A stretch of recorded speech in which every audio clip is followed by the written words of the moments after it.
June 13, 2006.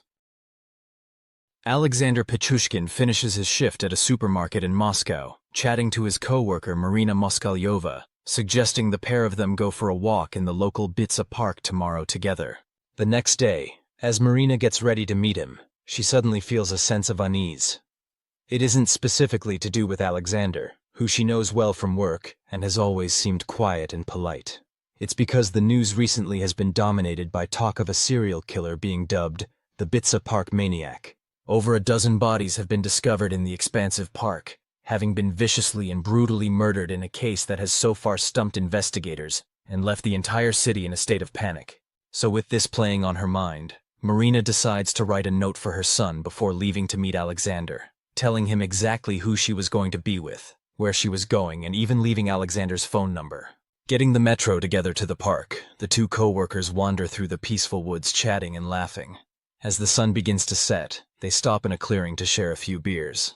As they drink, Marina passingly mentions the note she left for her son. Whether she's simply making a joke that Alexander is the wanted killer on the news, or whether she genuinely feels uneasy with him is unclear. But whatever the reasons for her instinctive urge to write the note in the first place, she was right to have done it. Because as Marina turns away from him, Alexander strikes her in the back of the head with a hammer, hitting her over and over again until she's dead. Sadly for Marina, her 32-year-old co-worker is in fact the Bitsa Park Maniac, the serial killer that the police are desperately trying to find, and she has just become his latest victim. Typically, Alexander leaves a calling card at the scene of his crimes.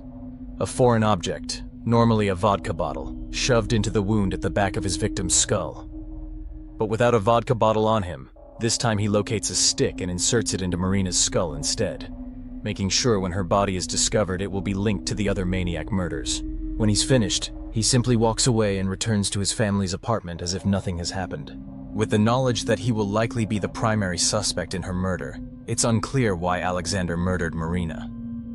Perhaps he was arrogant enough to believe he was untouchable by this point. Perhaps he simply couldn't resist his urges. Or perhaps he actually wanted to be caught, to get the credit he felt he wasn't receiving for his crimes. When Marina doesn't return home, her son knows that something is wrong. He immediately calls Alexander, asking where his mother is, but Alexander dismisses him, claiming he hasn't seen her for months, before quickly ending the call.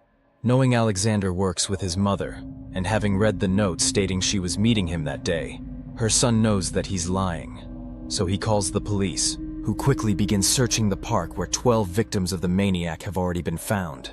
Before long, they stumble across Marina's body in the trees, with her distinctive injuries making it obvious she is yet another victim of the serial killer.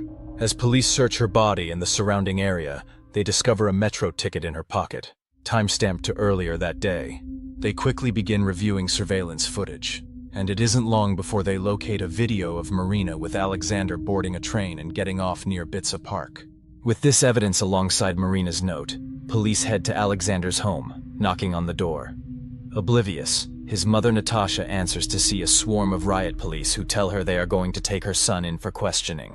Alexander shows no signs of resisting as they arrest him and escort him out of the apartment.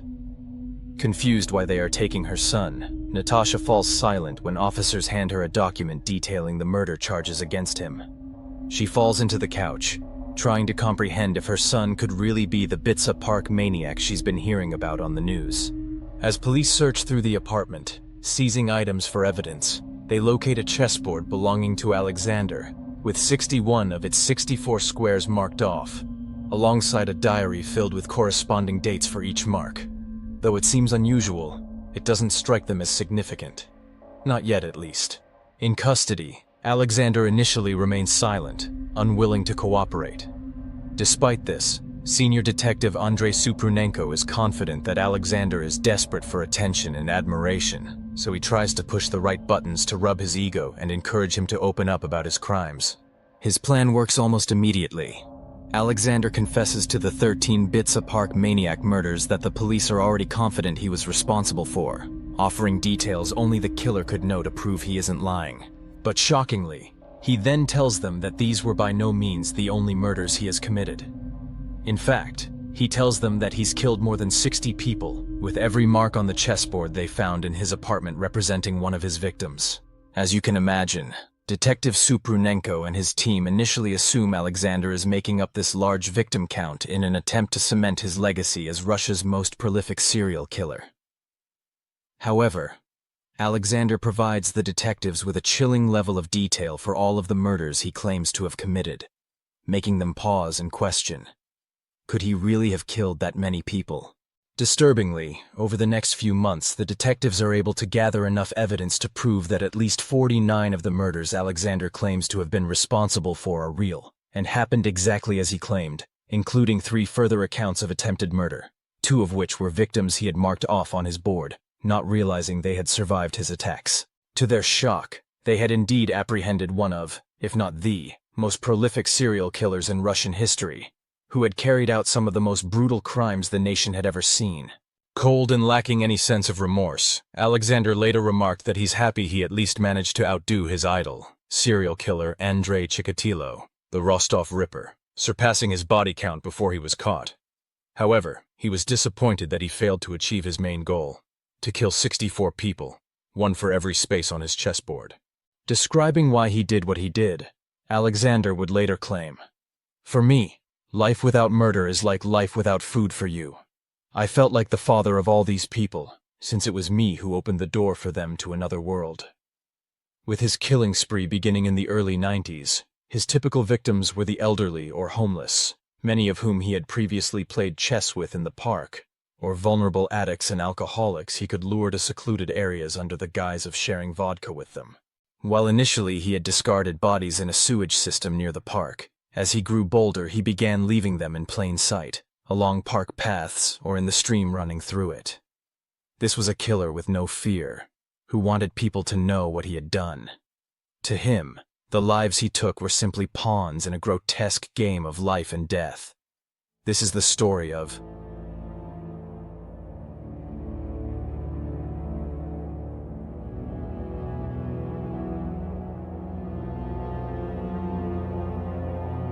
Born in the Konkovo district of Moscow on April 9, 1974, Alexander grew up in poverty under the rule of the Soviet Union. Alongside his mother Natasha, he lived in a small high-rise apartment on a social housing estate in an area locals referred to as Zhopa Mira, the asshole of the world.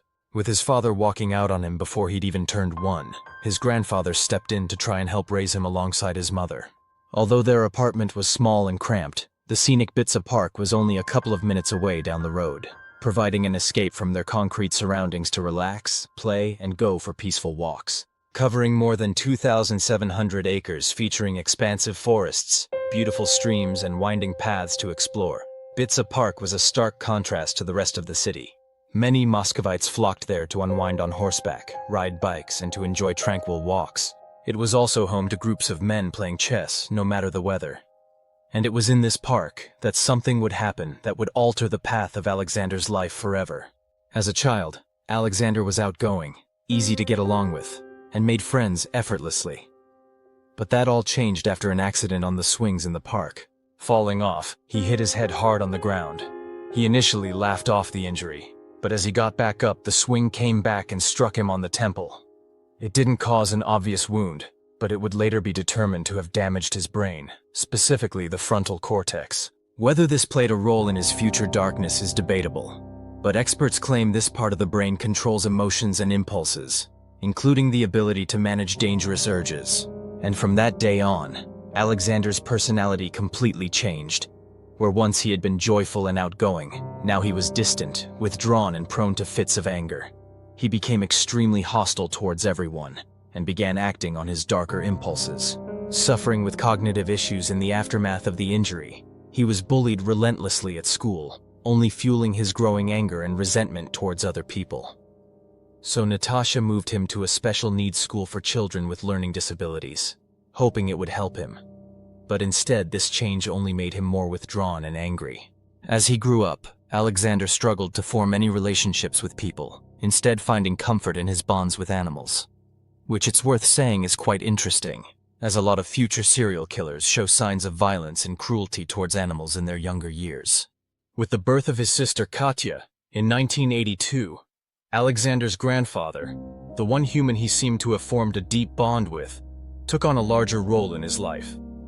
He encouraged Alexander to move in with him so he could have his own space, and attempted to act as a role model to help steer his troubled grandson in the right direction. And it was at this point that Alexander was introduced to the game of chess by his grandfather. Struggling at school and being bullied by his peers and other neighborhood kids, Alexander excelled at chess, picking it up quickly. For the first time, he felt pride and admiration, and like he'd found somewhere he fit in.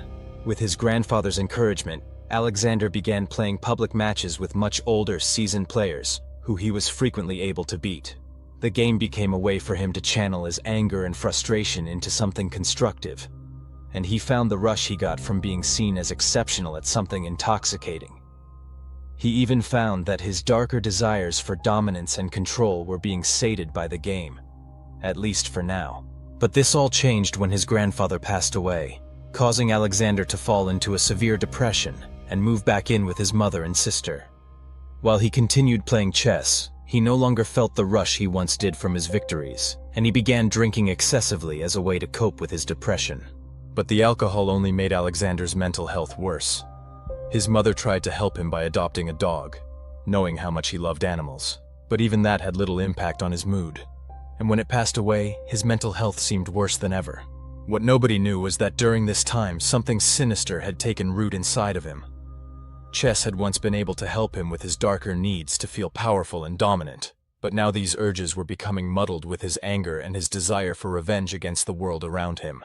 He reportedly started threatening children he encountered in the nearby park, getting a rush out of frightening them, and developed an unhealthy obsession with violent pornography. When he left school, Alexander had barely any qualifications, and the only job he was able to get was stacking shelves at a local supermarket. Yet he longed for the rush chess had once made him feel, for people to notice him, to be special. By 1992, when he was 18 years old, the trial of serial killer Andrei Chikatilo, the Rostov Ripper, was dominating the news. While most people who heard the details of his horrific crimes, which included 52 murders, were horrified, Alexander felt something different. Lacking compassion for other humans, he saw the Ripper's achievements as something akin to winning a game of chess, one involving much bigger stakes, and he soon became obsessed with the idea that this game would be able to give him the rush he longed for. In his mind, if he could kill even more people than the Ripper, he would be the greatest serial killer Russia had ever seen. He would be special, and before long his dark thoughts and impulses had become all-consuming, dominating his every thought. In his mind, he needed to kill someone. He needed to know if it would really give him the rush he was seeking.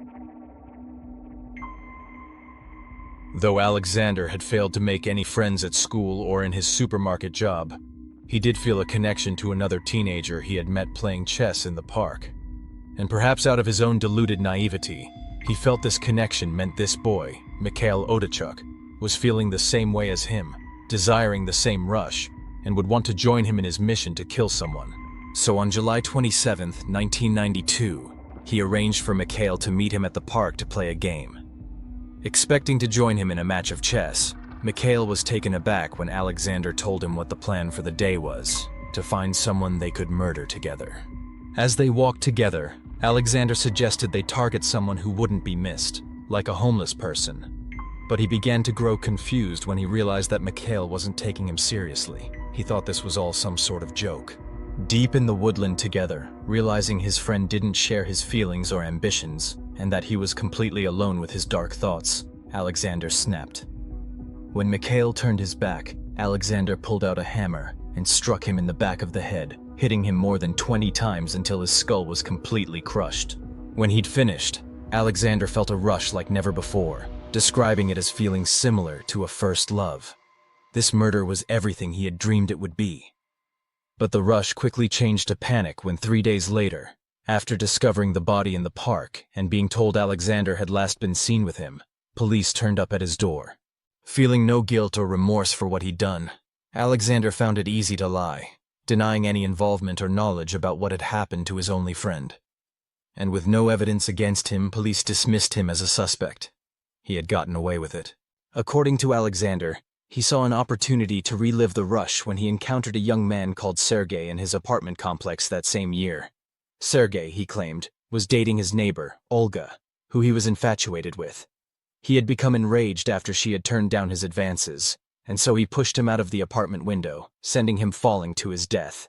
When police arrived at the scene, they came to the conclusion that Sergei had jumped, and no further investigation was carried out. Alexander also claimed he later killed Olga in the park, but as far as I'm aware, it's never been officially confirmed as to whether these scenarios truly happened or not, and reports on them are wildly inconsistent.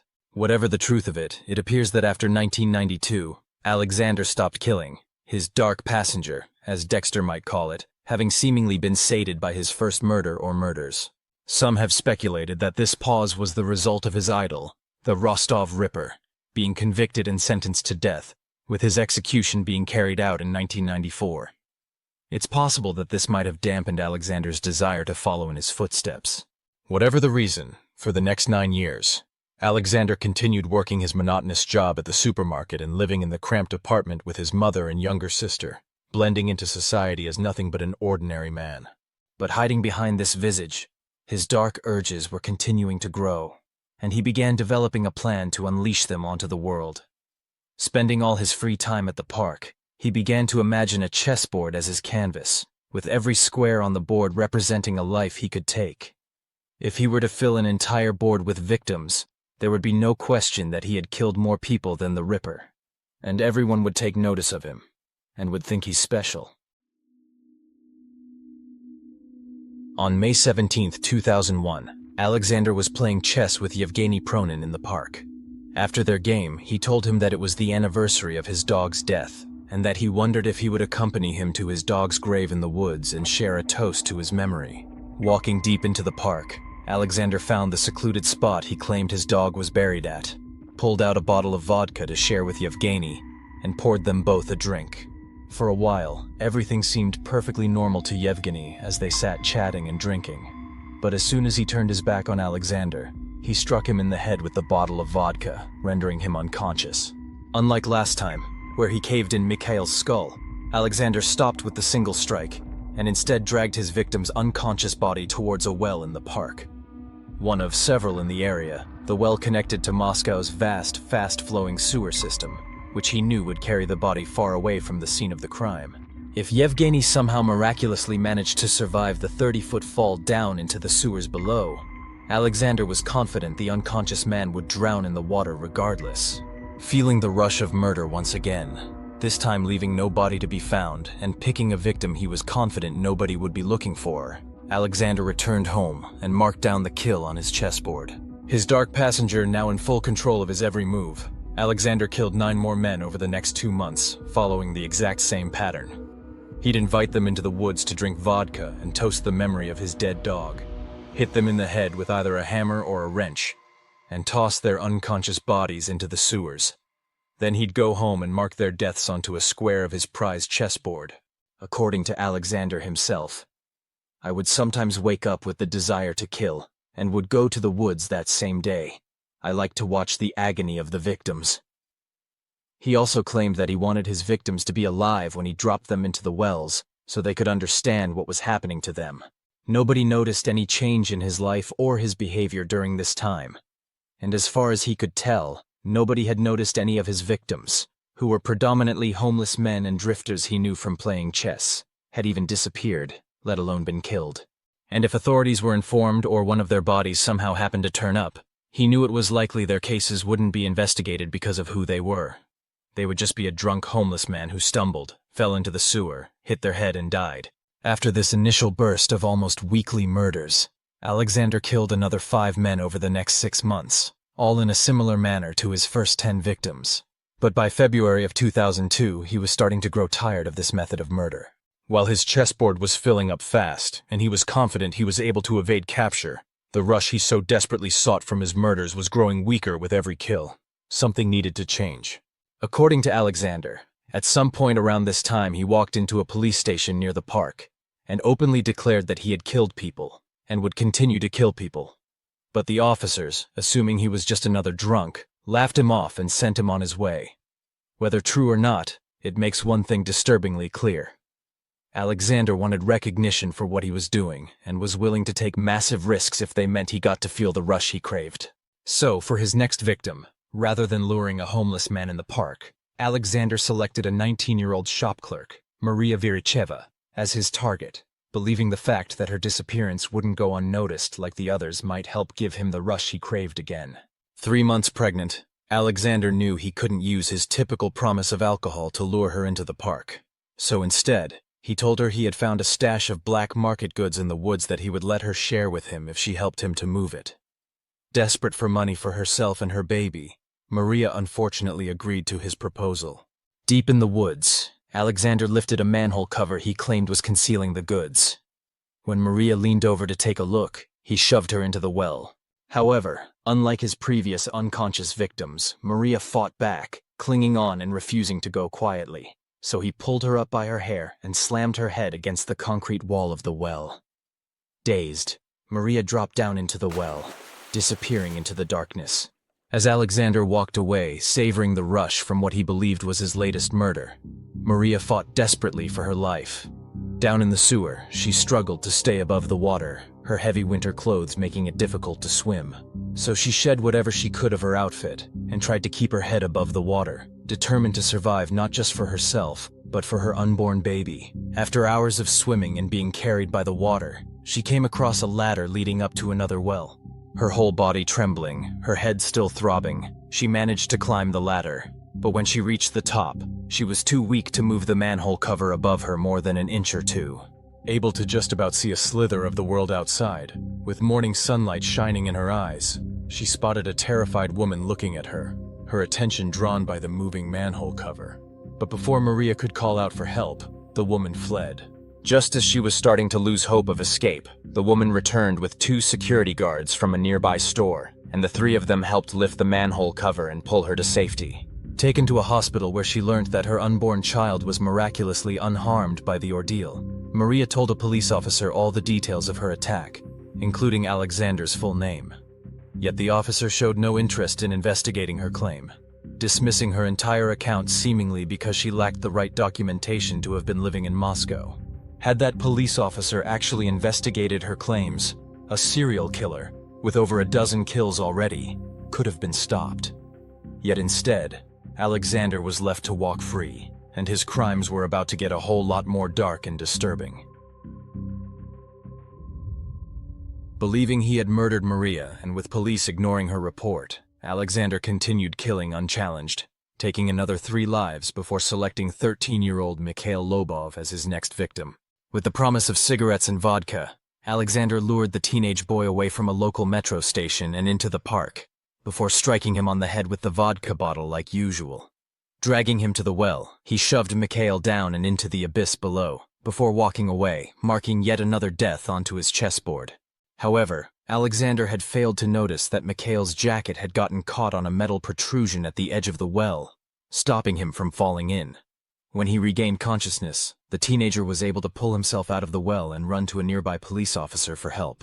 Yet just like with Maria's report, the officer dismissed the boy's story, telling him to stop making things up and to go home. Even when 1 week later the boy ran into Alexander on the street by pure chance and grabbed a police officer, literally pointing him out as his attempted murderer, his accounts were still ignored. Although Alexander was shocked to see the teenager was still alive, he remained calm, and the police instead threatened to arrest Mikhail if he didn't go away. If he hadn't already felt invincible, being pointed out as a killer in front of a policeman and not even getting questioned about it must have given Alexander a sense that he really was untouchable.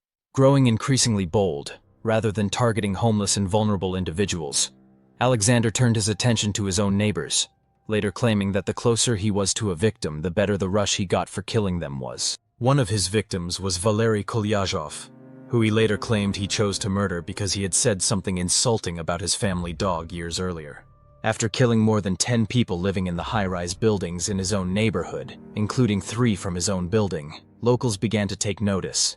These were people with families and friends who were actively looking for them, and it seemed far too coincidental that so many had gone missing. Some families followed protocol, waiting the required 3 days before reporting their loved ones missing. But the authorities, notorious for corruption and indifference, rarely took action. Their fears were amplified when yet another neighbor, Konstantin Polikarpov, was targeted by Alexander. Hitting him 3 times with a hammer before dumping him in the well, Alexander had assumed he had died. But somehow, Konstantin survived. The news of his attack made it clear to the worried residents that they were being targeted by a killer. But unfortunately, the severe head trauma Konstantin sustained in the attack meant he couldn't recall any details about who had attacked him.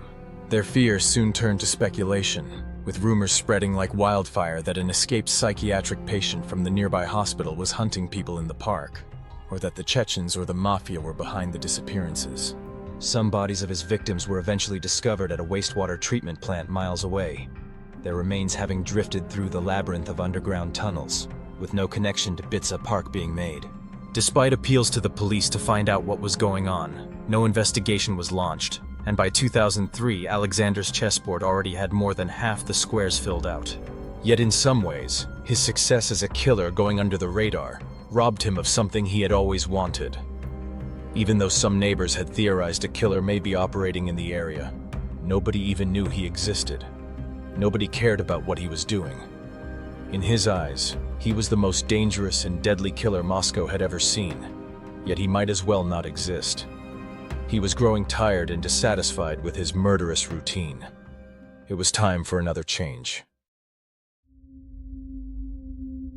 When Alexander re-emerged to kill in October of 2005, with around 40 lives already claimed, he had become an entirely different beast, one who intended for people to know he existed and to fear him. So when he lured his next victim out into the woods with the promise of vodka, seizing his moment and striking him in the back of the head with his hammer, he didn't dump him into the sewer.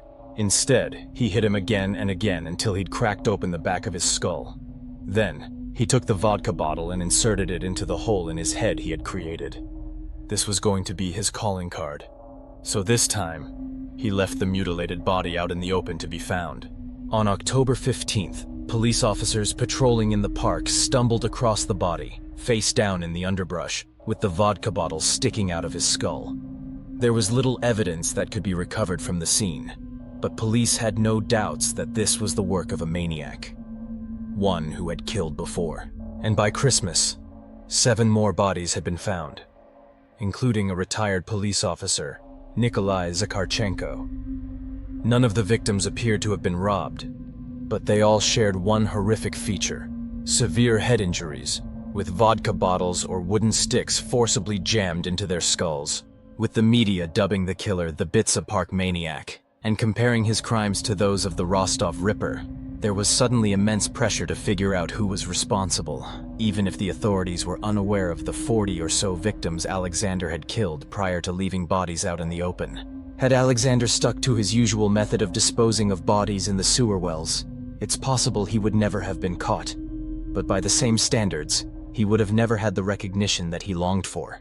He was so desperate for acknowledgement that he even almost revealed his identity one evening to his sister, when she questioned who the maniac on the news could be, fighting hard not to blurt out that it was him. With the case now being handled by Moscow's elite murder squad, senior investigator Andrei Supernenko was put in charge, meaning someone who actually had the experience tracking and investigating serial killers was finally on the hunt for Alexander. Supernenko called in one of Russia's most experienced forensic scientists, Professor Vladimir Vorontsov, to study the bodies and the crime scenes. Yet there was very little to go off of. There was never any fingerprints or any DNA found at the murder scenes, and the areas where the bodies were left were so remote that there was never any witnesses either. As far as they could tell, none of the victims had any connection to one another, and all they could determine from the autopsies of the victims was that the murder weapon was most likely a hammer.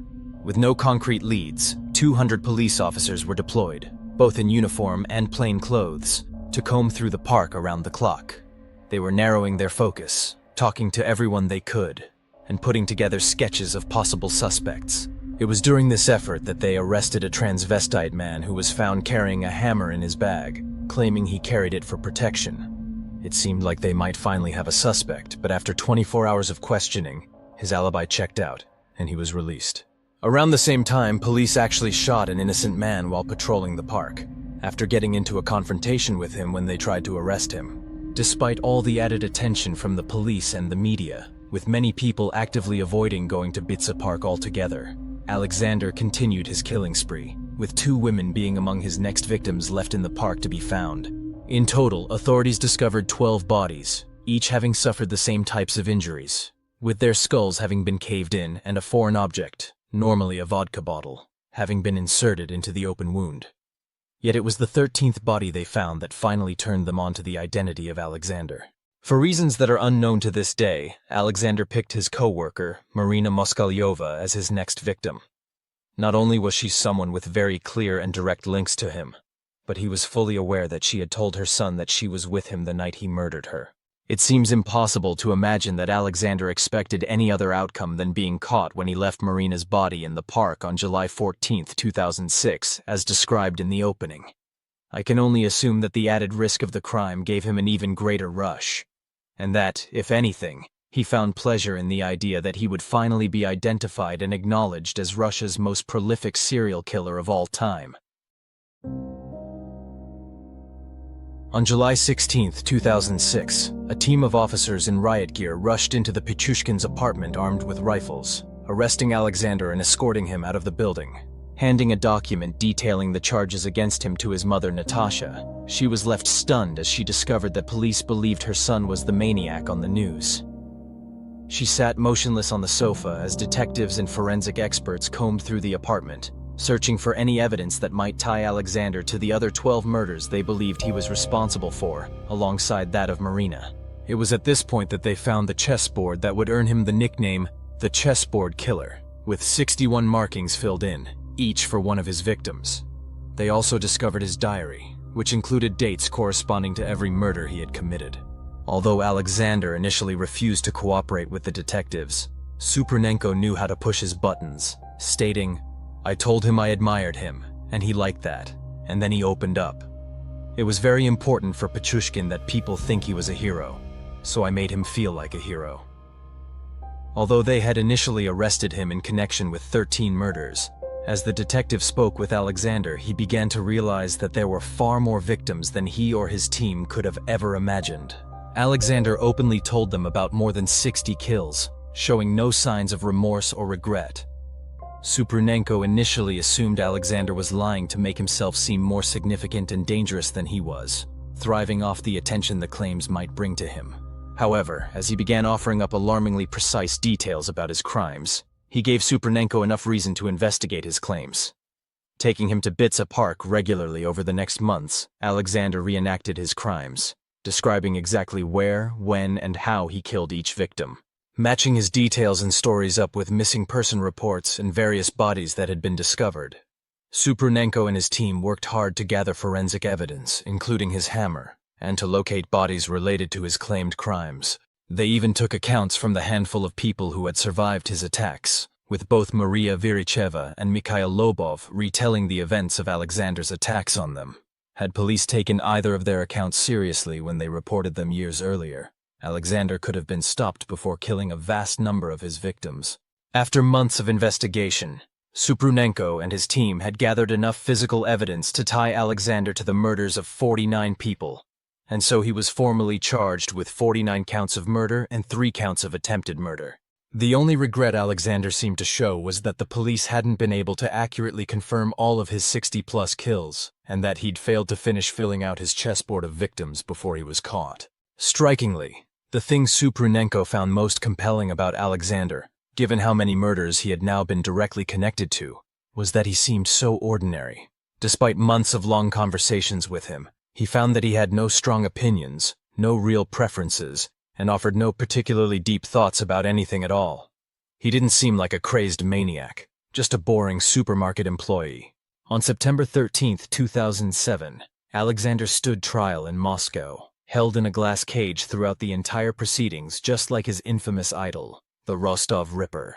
Many psychiatric experts testified that Alexander was mentally sound to stand trial, though they all highlighted that he seemed to exhibit a complete lack of empathy and seemed to relish the power he had felt both from the killings and the attention he was now receiving. Throughout the trial, he insisted that he should be being charged for a minimum of 63 murders, not 49. He even stated that if he had been able to fill his chessboard, he had no doubts that he would have continued killing indefinitely. Instead of asking for leniency for his crimes, Alexander taunted the court, stating, "For 500 days I have been under arrest, and for all this time you have all decided my fate. At one time, I alone decided the fate of 60 people. I alone was the judge and prosecutor and the executioner. I was God. I alone fulfilled all of your functions. Alexander even fired one of his lawyers in the middle of the trial, accusing him of supporting the prosecution's case. He was later quoted as saying about the lawyer, "My lawyer, I would cut him open like a fish. I would have killed him like an insect, and I would receive much pleasure from the process. I would cut him up and make belts out of his flesh." A number of co-workers from the supermarket he worked at were called to testify about his character, with all of them explaining that he had always seemed polite and hard-working. In response, Alexander snapped at them from his glass cage, saying, "Why are you studying me so thoroughly?" On October 24th, after a short deliberation from the jury, Alexander was found guilty of all 49 counts of murder, alongside 3 counts of attempted murder. The judge then sentenced him to life in a maximum security prison, with his first 15 years in prison to be spent in solitary confinement.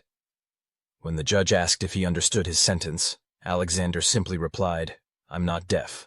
The courtroom was filled with reporters and relatives of his victims, many of whom felt that a life sentence was insufficient, with the mother of one of his victims stating, "He should have been treated as an exceptional case and given a death sentence." As a result, his case reignited debate in Russia about reinstating the death penalty so he could be executed for his crimes.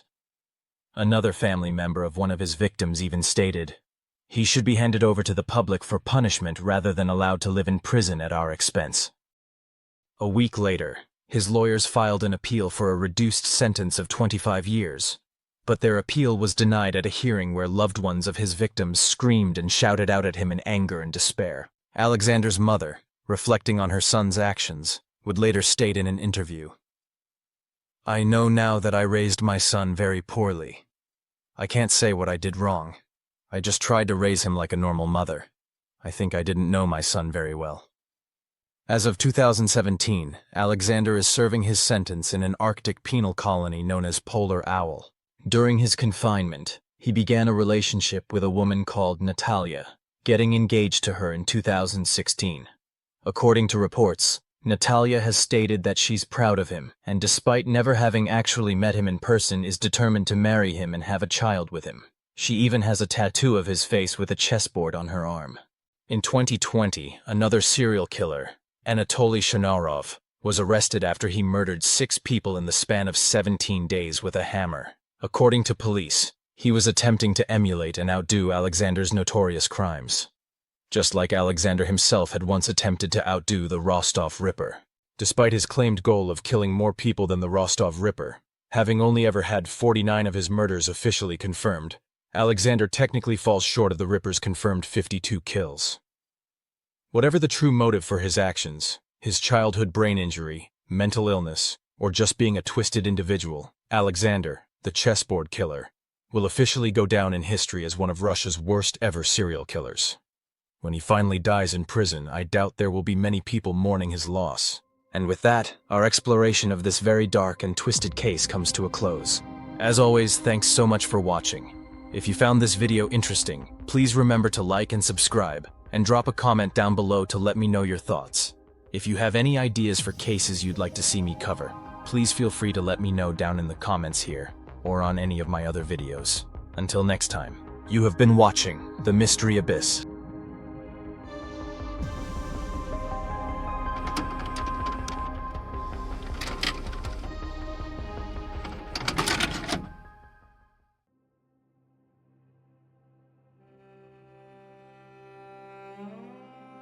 August 19th, 1979. 44-year-old Etta Kane heads out to hike the trails of Mount Tamalpais State Park near San Francisco. A married executive with an active lifestyle, she plans to hike alone, in what is nothing more than a routine workout for her. However, after setting off, Etta does not return home. Growing concerned, her husband immediately contacts the police, who dispatch a search team that night, fearing she may have had an accident and gotten stranded out in the remote wilderness. They locate her car left in a parking lot, yet even with the help of tracker dogs, they're unable to find any sign of her. At least, not that night. And when they are able to find her the next day, it's unfortunately too late. Etta is already dead, but what is immediately clear is that her death was not the result of an accident. Etta's body is found kneeling with her face on the ground and a gunshot wound in the back of her head. It seems clear that someone had forced her into a submissive position on her knees before coldly executing her. Examining her belongings, it's determined that a small amount of money and her credit cards have been taken from her purse, as well as her glasses. Yet if robbery was the motive behind her murder, why had her killer left all of her much more valuable jewelry untouched? Her autopsy reveals that she had also not been sexually assaulted, ruling that out as a motive for her attack too. According to the autopsy, a .44 caliber gun had been used to shoot her. Yet other than that, there are next to no clues as to who was responsible or why they had done it. With nothing to point them in the direction of her killer, it wasn't long before her case went cold. But what the investigators didn't know at the time was that Eda's murder was going to be the first in a string of killings committed by a disturbed serial killer. And almost exactly 2 months later, he would strike again. By the fall of 1980, police would issue a warning in the Bay Area, saying what they called a ritualistic serial killer with a severe psychological problem was on the loose, targeting victims on the local nature trails. This killer would soon come to be known as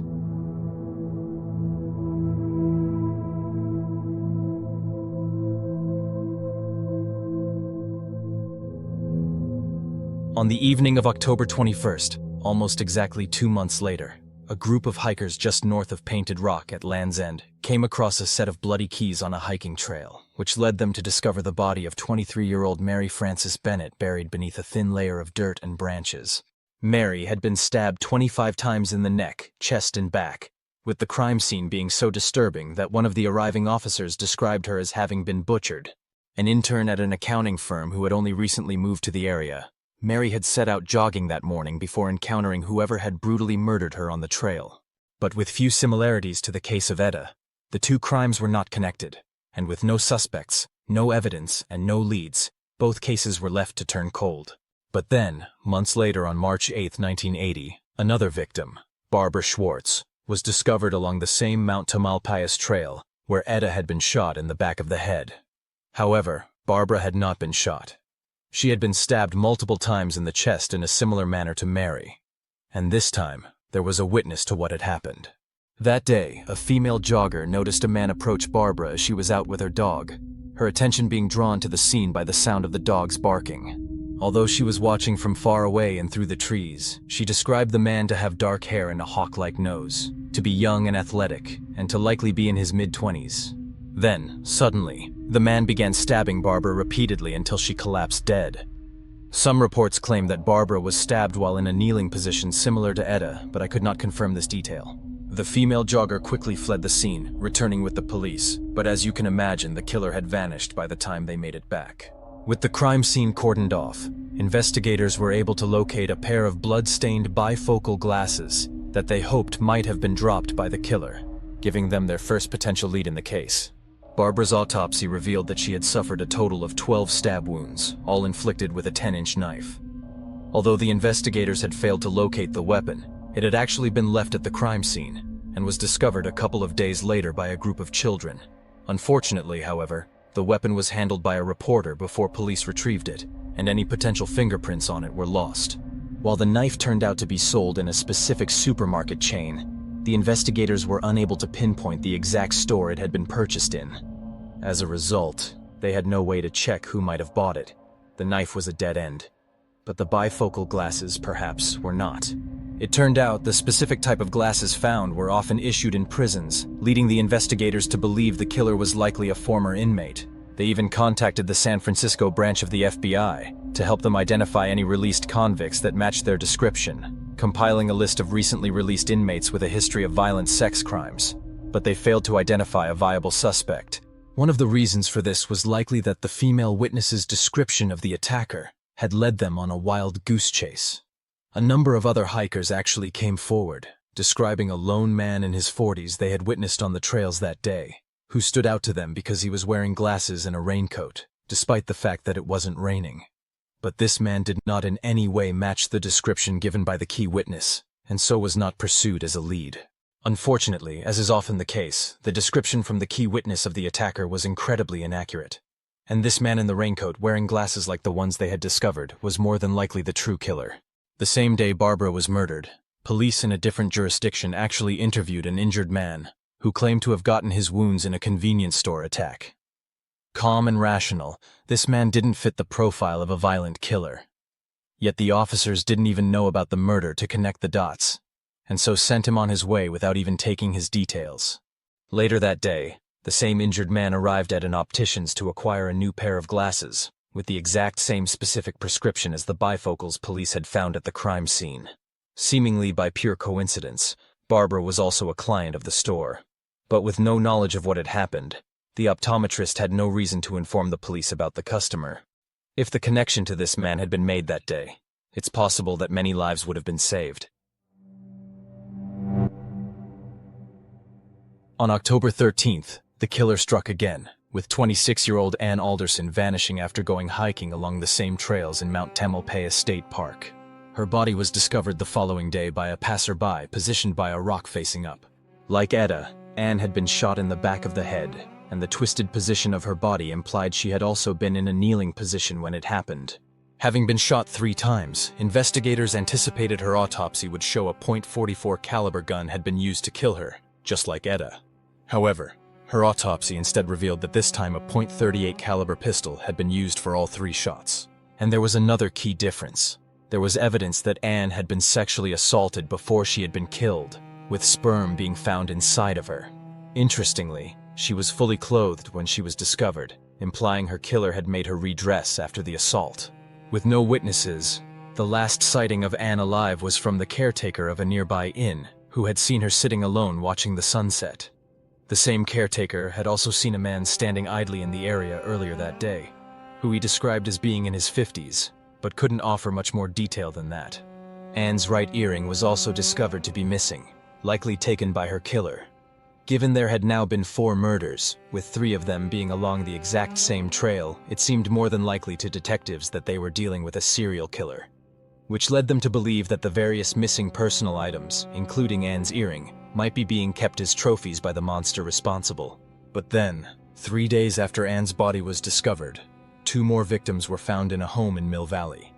And this time, the crime scene offered significant clues pointing the investigators towards a suspect.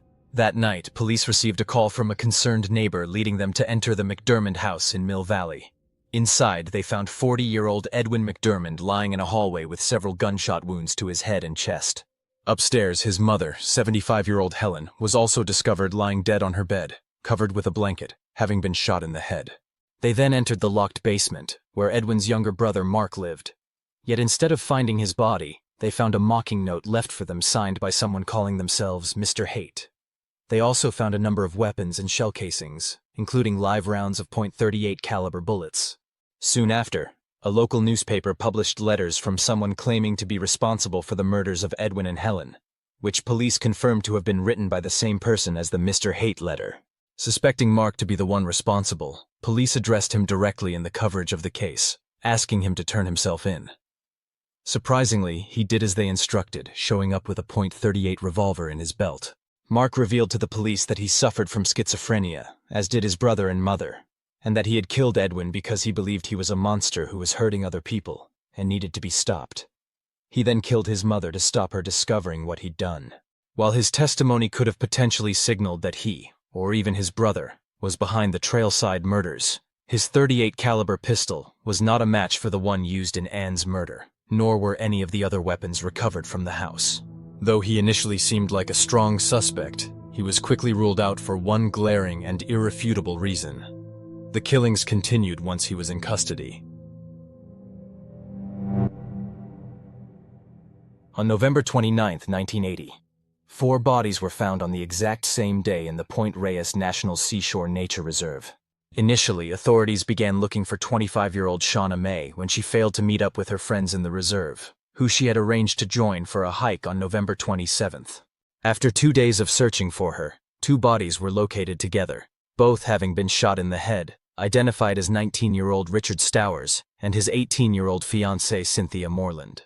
The couple had been missing since October 11th, with Richard having been marked as AWOL from the Two Rock Coast Guard base he was stationed at. Both of them had been shot with a .38 caliber pistol that was confirmed to be the same one used to kill Ann. Their time of death was determined to be around the time they had initially gone missing 6 weeks earlier, with witnesses having reported hearing gunshots on October 11th, meaning they were actually murdered before Ann. Later that same day, around 200 yards away from where their bodies were discovered, searchers came across another haunting scene, with another 2 bodies found completely naked and lying face down. One of the victims was the missing woman, Shauna May, who had triggered the search. She was found to have ligature marks on her wrists, implying she had been bound. She had been shot 3 times in the head with the same .38 caliber pistol, and was later discovered to have been sexually assaulted prior to her death, with sperm once again being recovered from her. Left practically on top of her was the body of another woman, 22-year-old Diana O'Connell. Diana had also been shot in the head with the same gun, and there were signs she had been strangled with a narrow piece of wire while she was still alive. A pair of panties was found stuffed in her mouth, with a second blood-stained pair found by her arm. Although it was determined she had also been sexually assaulted, no sperm was found anywhere on her body. Even though the 2 women did not know each other, they appeared to have been murdered together, at the same time, with a witness reporting hearing 2 sets of gunshots with around a 10-minute gap between them. Diana had been out hiking with 2 friends when she had vanished. Eerily, neither friend had seen her slip away, nor had they been able to find where she had gone at the time. According to one of her friends, Diana had been about 100 yards behind her when she had seen a man in the bushes, who claimed he was relieving himself. After continuing forward, when she looked back, she could no longer see either Diana or the man. Investigators, confirming the 2 women had no connection to each other, theorized that one of them had interrupted the assault of the other by accident, leading to them being killed as a potential witness, which would explain why there was a 10-minute pause between gunshots. All 4 murders appeared to have been carried out execution style again, with the victims likely having been made to get onto their knees before being shot in the back of the head. The discovery of 4 more victims on the exact same day, all confirmed to belong to the same serial killer that the press was now calling the Trailside Killer, triggered a media frenzy and sent shockwaves through the region, with warning signs being put up at trailheads saying things like, "Do not hike alone," and "Women should be especially cautious." Marin County Sheriff Al Howenstein held a press conference, confirming the connections between the murders and dubbing the killer responsible as psychologically disturbed and seeming to be motivated to ritualistically torment his victims before killing them. With everyone afraid of being the next victim, the parks were left nearly deserted, with barely a single car being seen in any of the car parks.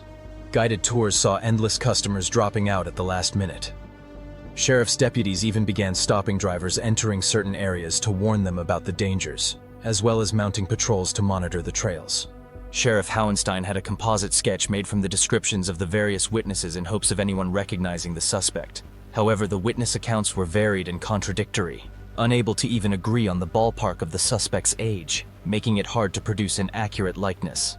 Perhaps most disturbingly for local residents, the sets of double murders brought back memories of another set of unsolved murders that happened 20 years earlier in the area, causing rumors to spread that the same killer had resurfaced and was behind these new cases.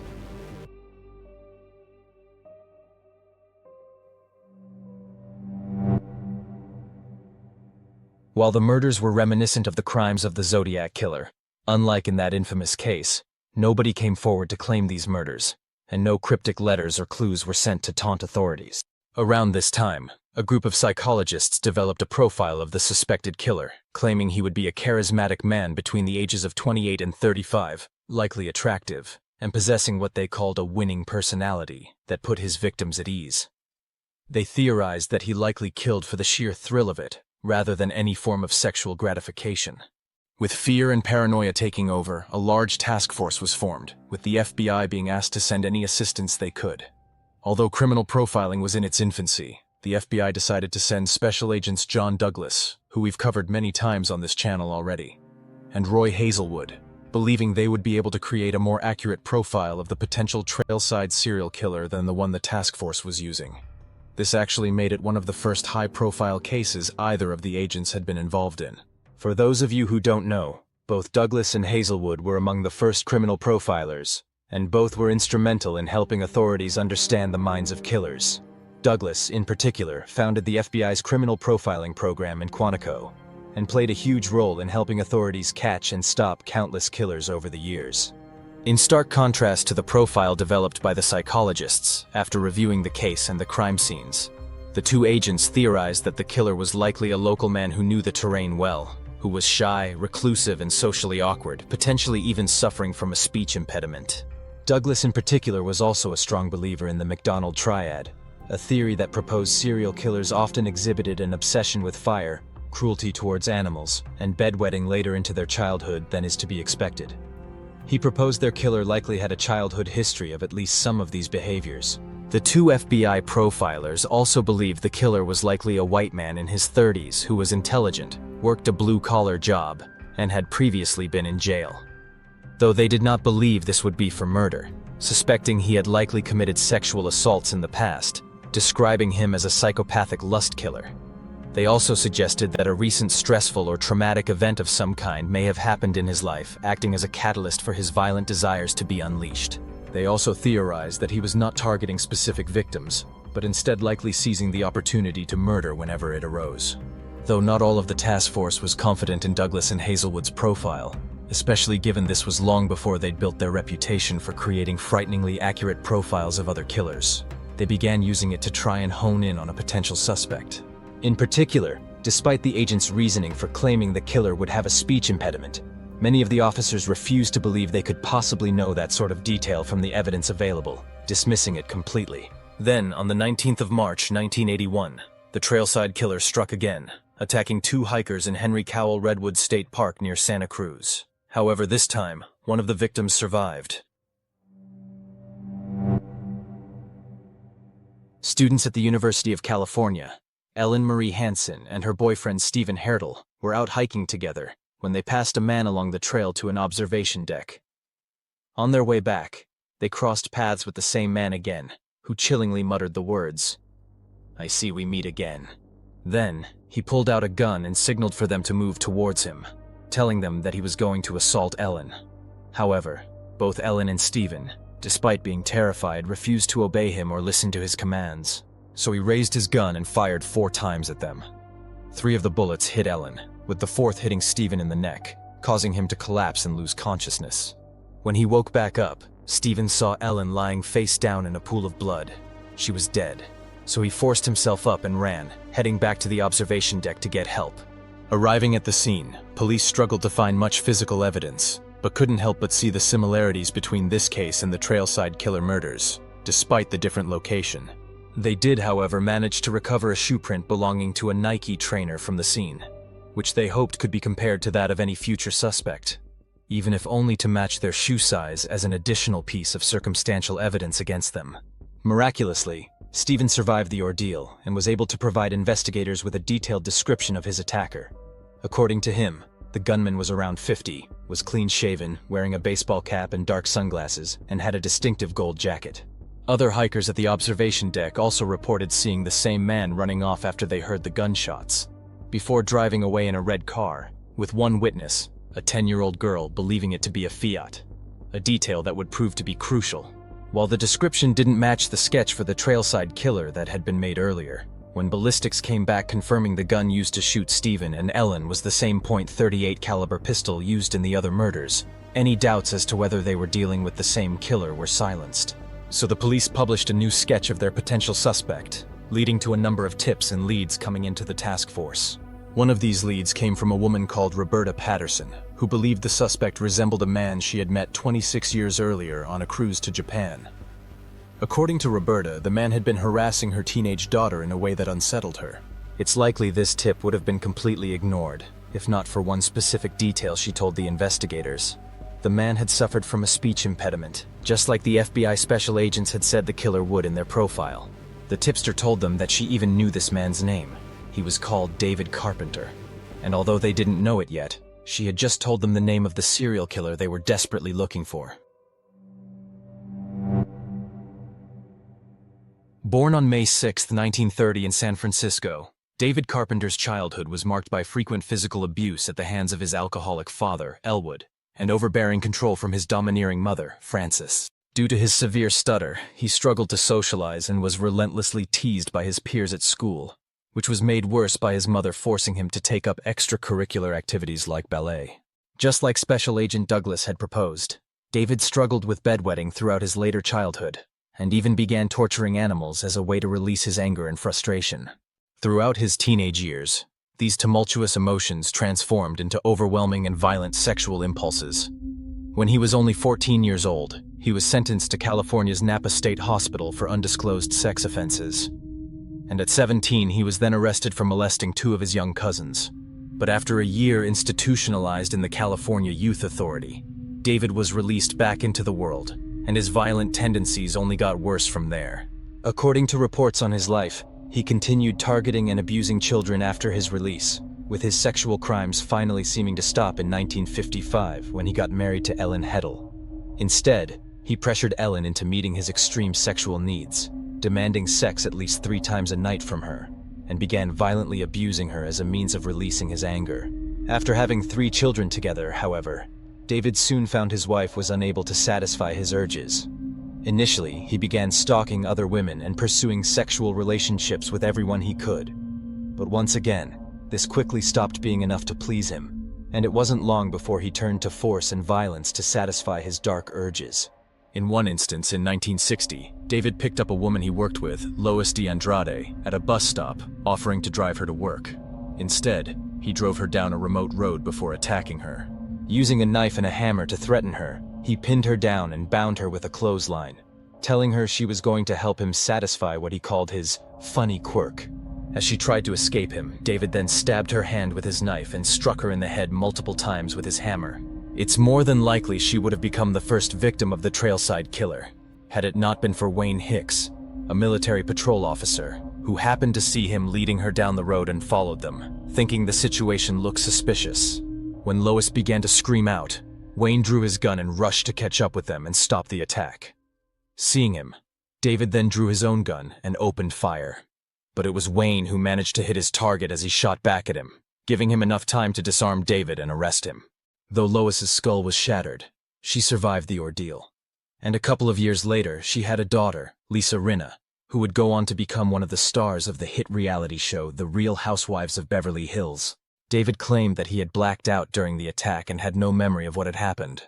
At other points, he claimed that it was just a lover's quarrel that had gotten out of hand.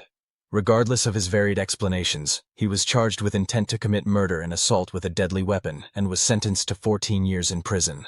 Intriguingly, throughout the assault, Lois claimed that David's normal stutter vanished, and instead he spoke clearly and deliberately, almost as if the act of violence, of fulfilling his dark urges, somehow settled the anxiety that was causing his stutter in the first place. While he was incarcerated for attacking what is believed to be his first adult victim, psychiatrists diagnosed him with a sociopathic personality disorder. However, after serving only 9 years of his sentence, David was released in 1969. While in prison, his wife divorced him, finally free of his violent abuse and sexual demands. Although he remarried almost as soon as he was released, the marriage quickly fell apart due to him treating his new wife the same way. By early 1970, David had already committed a number of violent assaults on women. On January 27th, he forced a woman out of her car by faking a collision with her vehicle before attempting to assault her, leading to him stabbing her. Though she managed to escape, later that same day he abducted a woman from her own home and assaulted her.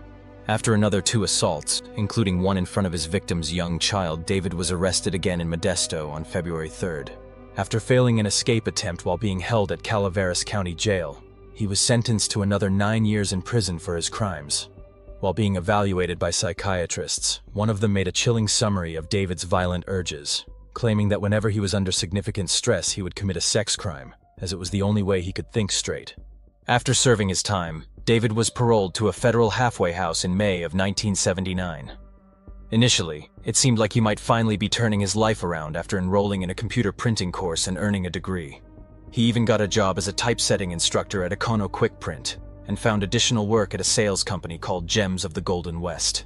Yet within only a matter of months, his urges took control of him once again, starting with the murder of Etta Kane detailed in the opening of this video. After murdering her in Mount Tamalpais State Park on August 19th, he was released from the halfway house and moved back in with his parents. And from then on, he committed the string of murders that would earn him the name the Trailside Killer. Despite the long sentences he had served for his violent crimes towards women, David was not listed on California's sex offender registry, and his name wasn't even included in the list of recently released prisoners that had been given to the task force investigating him after finding the prison-issued glasses. These missteps allowed him to remain under the radar, despite his violent past, and despite the fact that he perfectly matched the criminal profile created by Special Agents Douglas and Hazelwood. It wasn't until the unusual tip about an encounter with him on a cruise ship 26 years earlier that any of the investigators had ever even heard his name mentioned. Unfortunately, it wouldn't be soon enough to stop him from killing again. The task force had created a list of over 160 suspects when the tip about David Carpenter came in. Surprisingly, 2 more tips also pointed at David, claiming he resembled the new sketch and was worth looking into. Intriguingly, Roberta Patterson, who had been the first one to put David on the radar of the task force, had actually reported him once in the past in connection with a different set of crimes in the area. A case that the Trailside Killer had already been linked to. After seeing a sketch of the Zodiac Killer a decade earlier, she had also believed that David bore a striking resemblance to the suspect. Although David was actually looked at as a potential suspect in the Zodiac case, he was dismissed when it turned out he was in prison when the first Zodiac murder occurred, and he had been imprisoned again when many of the Zodiac letters were sent. I've also read that he was ruled out due to handwriting and fingerprint analysis as well, though I can't confirm this. I've got to be honest. If it wasn't for it being impossible for him to have committed the first murder, it does feel more than coincidental that the Zodiac was carrying out murders in the months between David's prison terms, and then David's eerily reminiscent Trailside Killer murders began as soon as he was released again. I just thought this was an interesting detail, given his crimes had also been thought to be the actions of the returning Zodiac by many people at the time. Not knowing the police were looking into him, David selected his next victim, changing his usual tactic of randomly attacking people while they were out on the hiking trails. On May 2, 1981, 20-year-old Heather Roxanne Skaggs, a student at Econo Quick Print, told her boyfriend, Dan Pingle, that she was going to meet her instructor to look at a used car one of his friends was selling. That instructor was David Carpenter, and according to her, David had heard that she needed a car to get to class, and had offered to lend her money to buy one. Although he'd asked her not to tell anyone where she was going, Heather told Dan the details, leaving him David's phone number and address, and telling him when she was expecting to return home. And then Heather vanished. Dan immediately confronted David, but he claimed he hadn't met Heather that morning and didn't know what he was talking about. So Dan went straight to the police, telling them everything he knew. Although Heather was currently only missing and not confirmed dead, given the situation mirrored what had happened with many of the other victims of the Trailside Killer, and that the task force had just been informed that David resembled their suspect's sketch, they immediately turned their attention onto him. Looking into his background, they were shocked to not only find out that he perfectly fit the profile that had been developed for them, but that he had somehow not been included on any of the lists of recently released inmates they had received. Adding to their suspicions, he even owned a red Fiat, just like the one witnesses had reported the killer driving off in. As the search for Heather was underway, the task force began tracking and investigating David with the help of the FBI. Soon, they discovered that he owned a distinctive gold jacket that matched the one Stephen and other witnesses had claimed the Trailside Killer had been wearing, which had been purchased for him by his girlfriend. They even found out that the day before Ellen and Stephen were attacked, he had purchased a pair of Nike shoes with the same pattern and in the same size as the print left by the gunman at the crime scene. Despite David having a beard and the gunman being clean-shaven, it turned out David's beard was a recent addition to his look, and that he had also purchased a new pair of glasses immediately after the prison-issued pair was found at Barbara's crime scene. With so much evidence pointing to David as the Trailside Killer, the task force was able to secure search warrants and made their move, arresting him before he could hurt anyone else. Searching his red Fiat, they found a number of books about local hiking trails, as well as a bag containing an unexpended .38 caliber bullet. In his parents' house, they found more than 60 maps of the various trails and hiking locations in the area. The Nike shoes and the distinctive golden coat, however, were never found. After his arrest, Shane and Karen Williams, a pair of known bank robbers, approached the police, telling them that David had given them a .38 caliber Rossi revolver the day before he was arrested, which they hid in a vacant lot at his request. They told the police where they had hidden the gun, leading to it being retrieved. And before long, ballistics evidence confirmed that it was the same weapon used in the majority of the Trailside Killer murders. According to David's friend Molly Purnell, he had asked her to purchase the gun for him shortly before the murder of Etta had occurred. Every witness who had seen the killer was brought in to view a police lineup, including Stephen Hertel, who had survived his attack, despite suffering permanent damage from the gunshot wound to his neck. Because David had grown a beard since the various witnesses had seen him, which significantly changed how his face looked, some of them initially struggled to identify him. Stephen, however, and several of the others immediately recognized him and pointed him out as the Trailside Killer. The semen recovered from the body of Ann Alderson was analyzed and confirmed to be a match to David. However, it's worth pointing out that this technology was in its infancy at the time, so the best they could state was that David fell into the 15% or so of Caucasians that would be a match for the DNA sample. As a result of all of this evidence against him, David was formally charged with 6 counts of murder for the deaths of Ann Alderson, Diane O'Connell, Shauna May, Cynthia Moreland, Richard Stowers, and Ellen Hansen, as well as multiple counts of sexual assault and attempted murder, with the media extensively covering the story in the news. David, at his arraignment, stuttered so badly that he could barely even answer simple yes or no questions asked by the judge.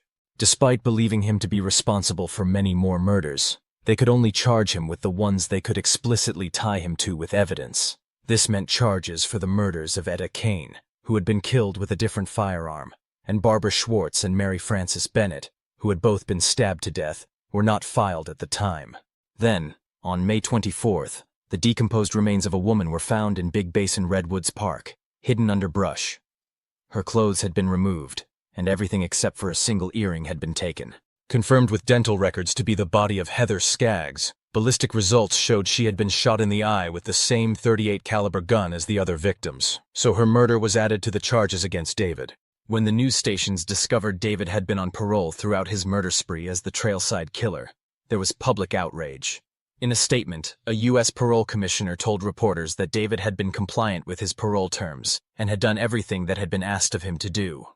Though I personally say that if you can murder at least 9 people while out on parole without anybody noticing, then something's clearly not working the way it should. Although investigators were never able to definitively link David to additional murders before his trial, they strongly believed that he was responsible for a number of other unsolved cases beyond those of Etta, Barbara, and Mary.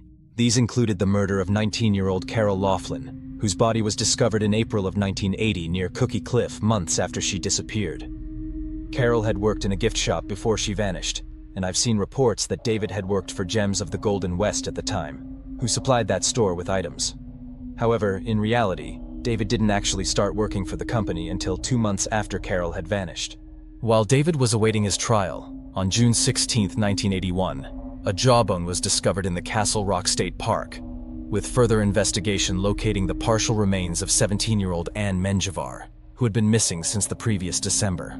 Ann had worked part-time at Continental Savings and Loan, where David was a regular client, and often struck up conversations with her. Days before she vanished, another customer had actually told management that they'd felt David was behaving strangely around Ann. Despite being the prime suspect in her death, no concrete evidence was found linking him to the case, and her cause of death was unable to even be determined. David's charges were actually separated into 2 trials.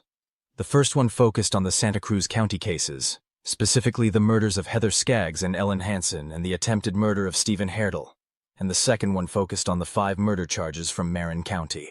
Due to the widespread publicity around the trials, they were moved to ensure a fairer venue, with the first trial set to start on October 11, 1983 in Los Angeles. The trial featured separate jurors to determine David's guilt and his penalty if he was convicted, meaning it took several weeks of jury selection.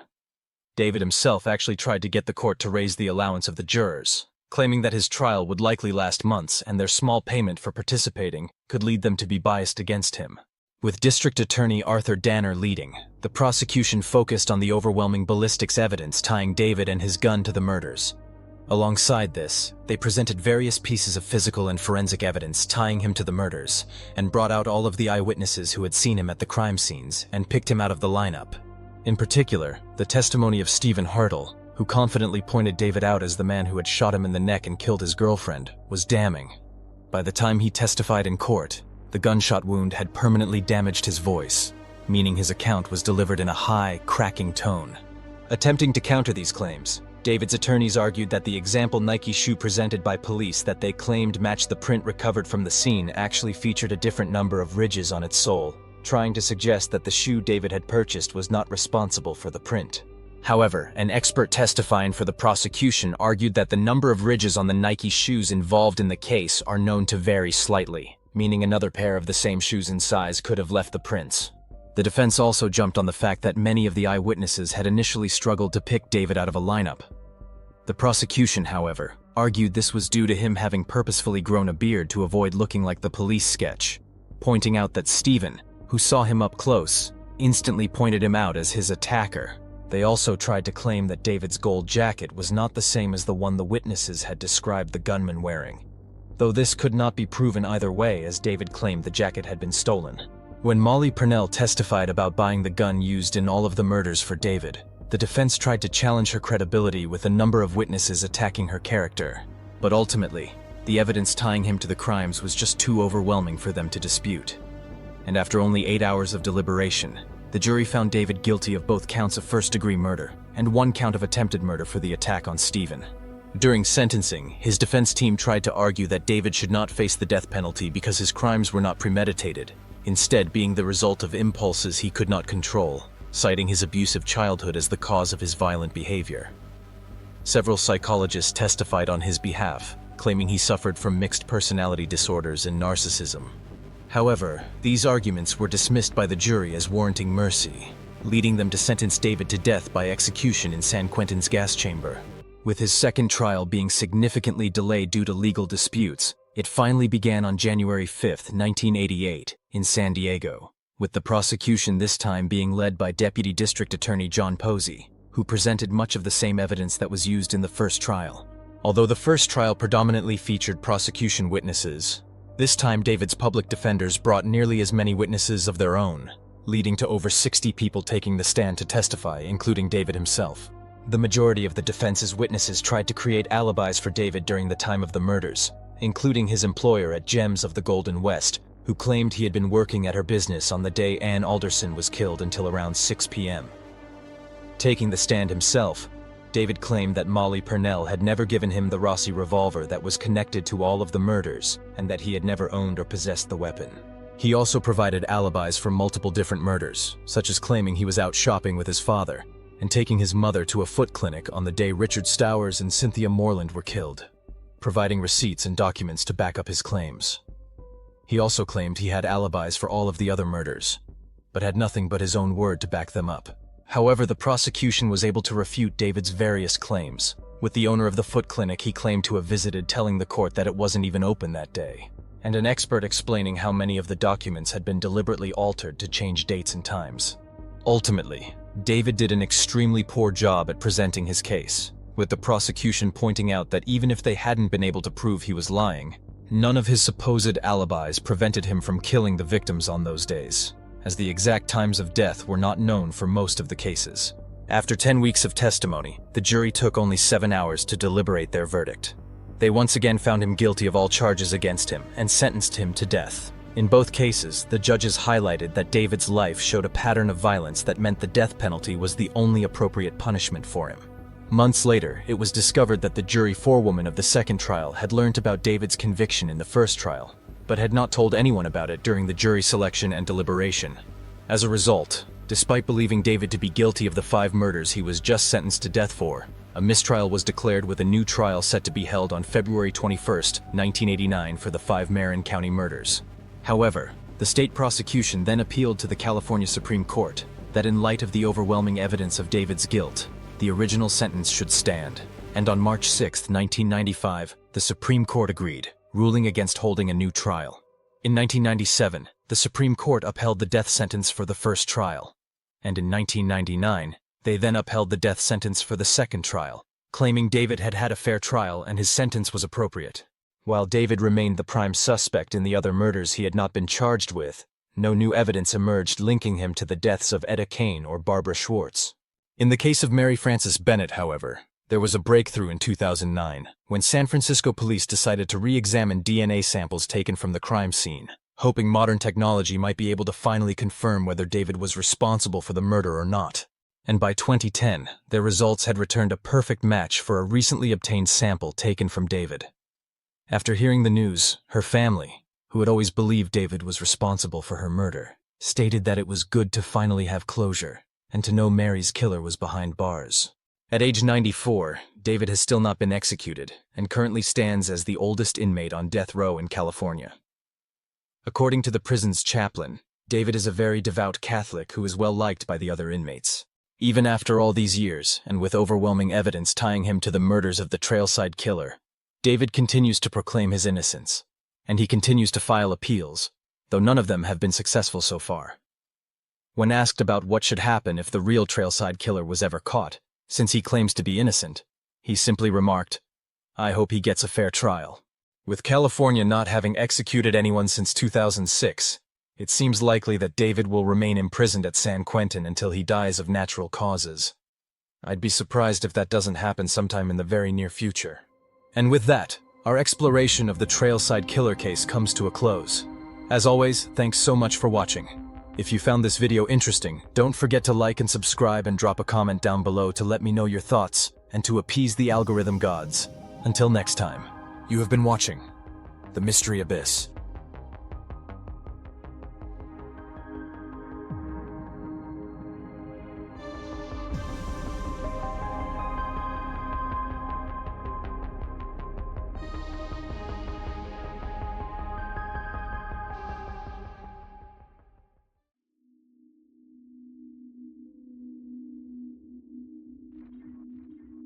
June 12, 1980.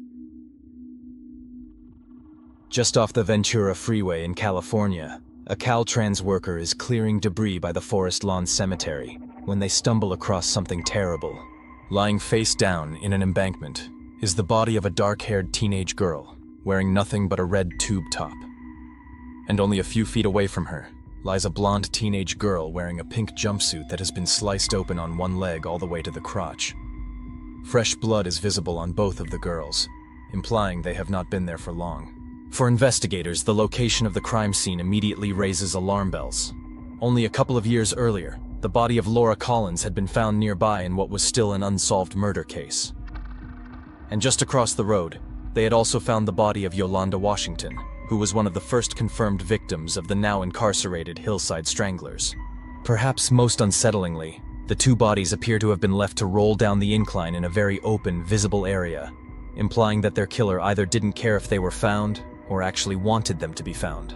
Given this boldness mirrored the actions of the Hillside Stranglers, the investigators can't help but wonder if these are the acts of a copycat killer. It's soon determined that the two girls had been murdered only hours before their bodies were discovered, with the California heat accelerating the decomposition process, making them bloat and their skin turn waxy.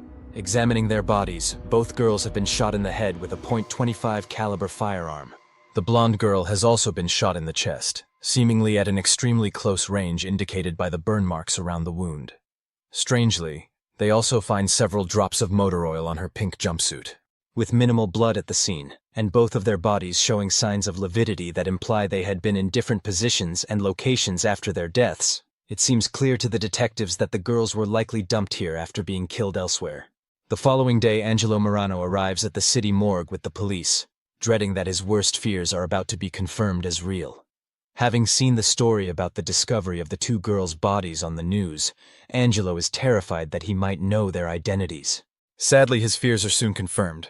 The two murdered girls are his missing daughter and stepdaughter, 15-year-old Gina Morano and 16-year-old Cynthia Chandler. Best friends, both teenagers were friendly and bright, excelling academically, but regularly conflicted with their parents, leading them to run away on a number of occasions. As in this instance, they typically hitchhiked together to Los Angeles, where Cynthia had been born. Angelo tells the detectives that Gina keeps a red address book on her, suggesting it may provide clues as to who the girls had interacted with before their deaths. But he's informed that no book matching that description was found at the crime scene. Now knowing their identities and able to confirm that the two girls had last spoken to their parents 2 weeks ago, investigators try to piece together the events leading up to their deaths, hoping to find a breakthrough. Meanwhile, their autopsies present a few additional bits of information. Cynthia, the blonde girl, had been dead for at least 12 hours before she was found, meaning she was likely killed around midnight. And Gina had actually been shot twice in the head. Despite finding no clear evidence of sexual assault, semen is discovered inside one of the girls, leading investigators to consider the possibility that their killer had engaged in necrophilic activity of some kind. A few nights prior to their murders, the two girls had attended a Beverly Hills party, where they met 19-year-old Mindy Cohen and her boyfriend Mark Gottman, a wealthy pair who enjoyed throwing extravagant parties filled with drugs and wild behavior. Their chauffeur had found Gina and Cynthia walking along Sunset Strip before bringing them to Mark's mansion to join the party. Believing the two girls looked hungry and like they were struggling to get by, Mindy gave them her phone number, telling them to give her a call if they ever needed help. After the girls had been murdered, Mindy receives a phone call from a detective telling her he is investigating their deaths, mentioning that her number had been found in Gina's address book. Unable to immediately meet up with him as she is looking after her younger sisters while her parents are away, Mindy answers questions over the phone, surprised when the detective asks if she knew the two girls were prostitutes. The detective then tells her that a man's business card was found with their bodies, and the man had informed them that he had paid the girls for sex. After mentioning the fact they were prostitutes multiple times, the conversation eventually ends. But afterwards, something about it doesn't sit right with Mindy. Replaying the conversation in her mind, the detective's insistence that the two girls were prostitutes almost feels like he was trying to convince her it was true.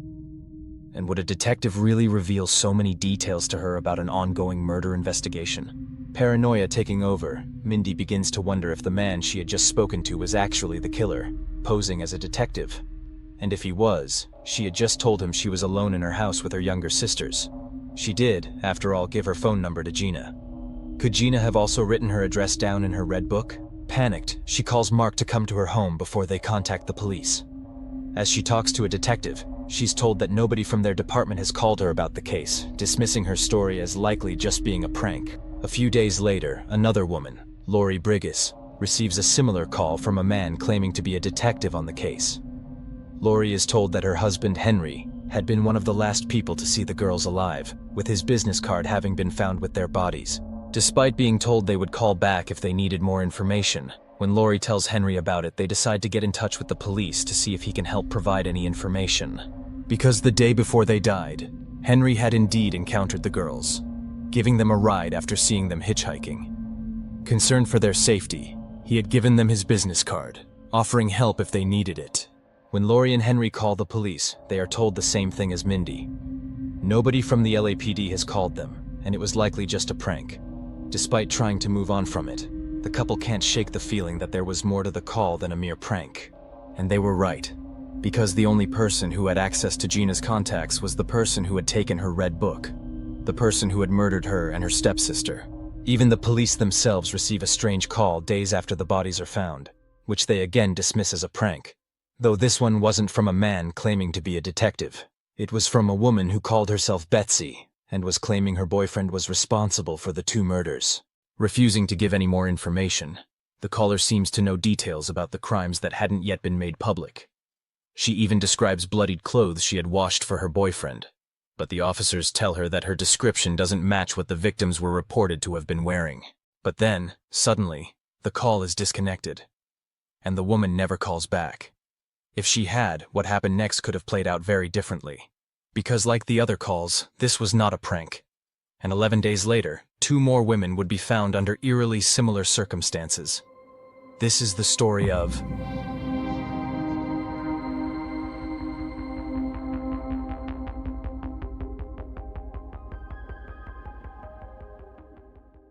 that year. Los Angeles had the highest murder rate in the city's history, with so many active serial killers that it gained the notorious nickname, the murder capital of the world.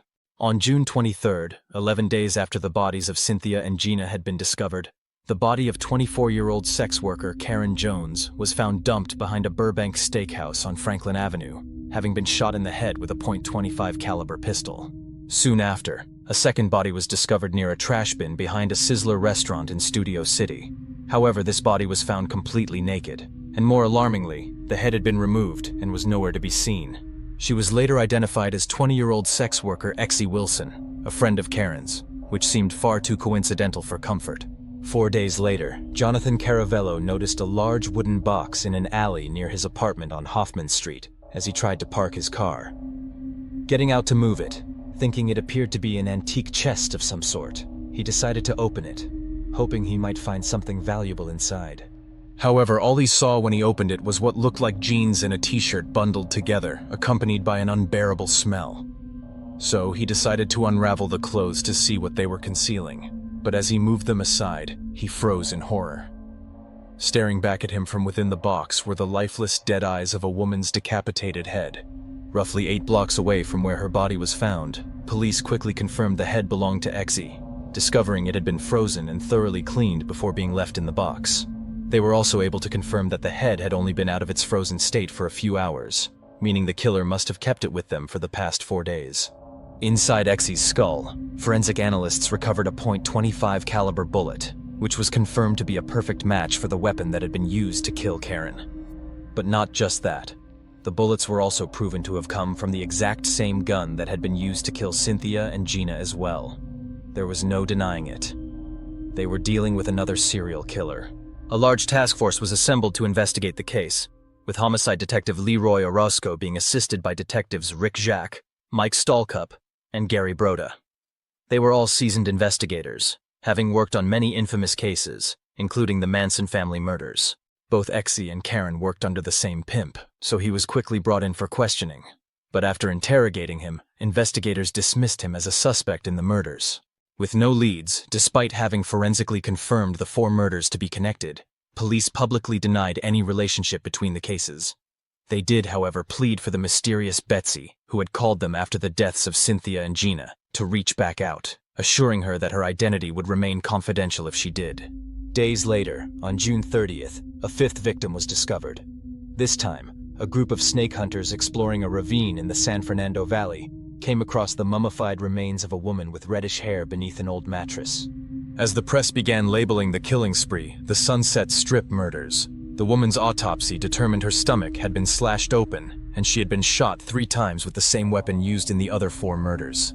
Identified as 17-year-old Marnette Comer, a teen from Sacramento with a history of running away who hadn't been seen since June 1st, her autopsy confirmed she had been dead for at least 3 weeks before she was discovered, meaning she had likely been killed before all of the other known victims. Trying to garner some leads, the police presented the wooden box that had held Exy's head during a press conference, hoping someone might recognize its unusual design. They also showed off the clothes found in the box for the same reason. A pair of jeans with the crotch cut out, and a pink t-shirt with the phrase, "Daddy's Girl" on it. These clothes would later be identified as belonging to Marnette by her family members, further linking her case to the other 4 murders. Eventually, they were able to find where the box was being sold in Newberry stores across Los Angeles. But just as the detectives began following up on potential purchase leads, a 6th body was found. However, this time there was something different about the victim. It was a man. On August 9th, the body of John Robert Murray, known as Jack, was found inside his own van. A 45-year-old country singer from Van Nuys, who regularly performed at the nearby Little Nashville bar. His remains were in an extremely decomposed state when they were discovered. Having been left in the van for at least 5 days before he was found, the warm weather had caused his skin to blister and darken. He had been killed with an extreme level of brutality, having been stabbed 9 times with deep slashes across his buttocks, which sections of skin had been removed from. Most shockingly, his head had been severed and was missing. .25 caliber shell casings were found with him in the van, suggesting he had also been shot. Although he had been decapitated like Exy, it wasn't until 2 days later that his murder was connected to the Sunset Strip killer cases. This was thanks to a 37-year-old nurse called Carol Bundy, who broke down in tears in the Valley Medical Center where she worked, confessing to her co-workers that she had been involved in a number of murders. As you can imagine, her co-workers immediately contacted the police, who headed over to her address to investigate her claims.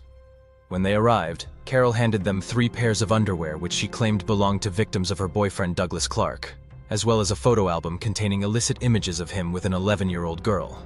According to Carol, Douglas was the Sunset Strip killer. Shockingly, she then confessed to them that she had personally murdered Jack herself, and that Doug had helped her dispose of his head. Officers immediately arrested Doug at Juergens Corporation in Burbank, where he worked as a boiler engineer, on charges of lascivious conduct with a minor, as well as aiding and abetting a murder suspect. A coworker then told them that he had seen Doug hiding something in the boiler room. Searching it, they located 2 .25 caliber pistols. Before long, one of these pistols was confirmed to have been the weapon used in the 5 Sunset Strip killer cases that were currently known about. They now had no doubt that Doug and Carol were responsible for the murders, but what they didn't know was to what extent each of them had played a role in the crimes, with both of them telling very different stories that shifted the blame onto one another, featuring some of the most shocking and disturbing allegations imaginable. Figuring out the truth was a daunting task. So to understand what had truly happened, and what role both of them played in these murders, we need to do something we haven't done for a while. We need to go all the way back to the start. Carol Mary Peters was born on August 26, 1942, as the second child to parents Charles and Gladys. Charles worked in the entertainment industry, whereas Gladys was a hairdresser who had previously worked as a tap dancer before starting their family. Their first child, a son called Gene, found moderate fame as a child actor, with Charles and Gladys expecting their daughter to follow in his footsteps. Gladys, in particular, put all of her hopes onto her daughter, clearly looking to live vicariously through her, and pushed her into acting from a young age. However, both of her parents struggled with alcohol and addiction issues, and both had tempers that quickly escalated into violence. They both frequently spanked and even beat the children for unpredictable reasons, depending on the state they were in. Carol often remained silent during these beatings, refusing to react to the pain, convincing herself that they were justified and dished out fairly, especially in regards to her father. By the time Carol attended school, she had become overweight and insecure, and wore thick glasses for her poor vision, leading to relentless bullying by her classmates. And when her sister Vicky was born, her mother shifted all of her attention onto her instead, practically ignoring Carol, who in her eyes had failed to live up to her expectations. As a result, Carol became obsessed with reading, losing herself in the pages of fantasy and sci-fi novels, and spending all of her time in imaginary worlds, becoming increasingly isolated, awkward, and withdrawn. When she was 8 years old, she arrived home to find the door locked. She banged desperately on the door, shouting to be let in, but only when she collapsed in tears did her mother answer her, putting on a voice so she wouldn't recognize it was her speaking. The voice then told her that her family had moved, and that she no longer lived at the house. Exactly what happened next is unclear, as all three siblings have differing accounts and Carol herself claimed not to remember, but at some point, her father convinced Gladys to let her back into the house. Then one day when Carol was 13, Gladys suddenly turned pale in the face mid-sentence and was rushed to hospital by Charles. When he returned, he was alone, telling Carol and Vicky that their mother had died. On the night Gladys died, Charles told his two young daughters that they would now have to take her place in his bed. By this point, Jean had already moved out and was completely unaware of what was happening. Unsure what their father wanted of them, Carol and her 11-year-old sister Vicky did as he said.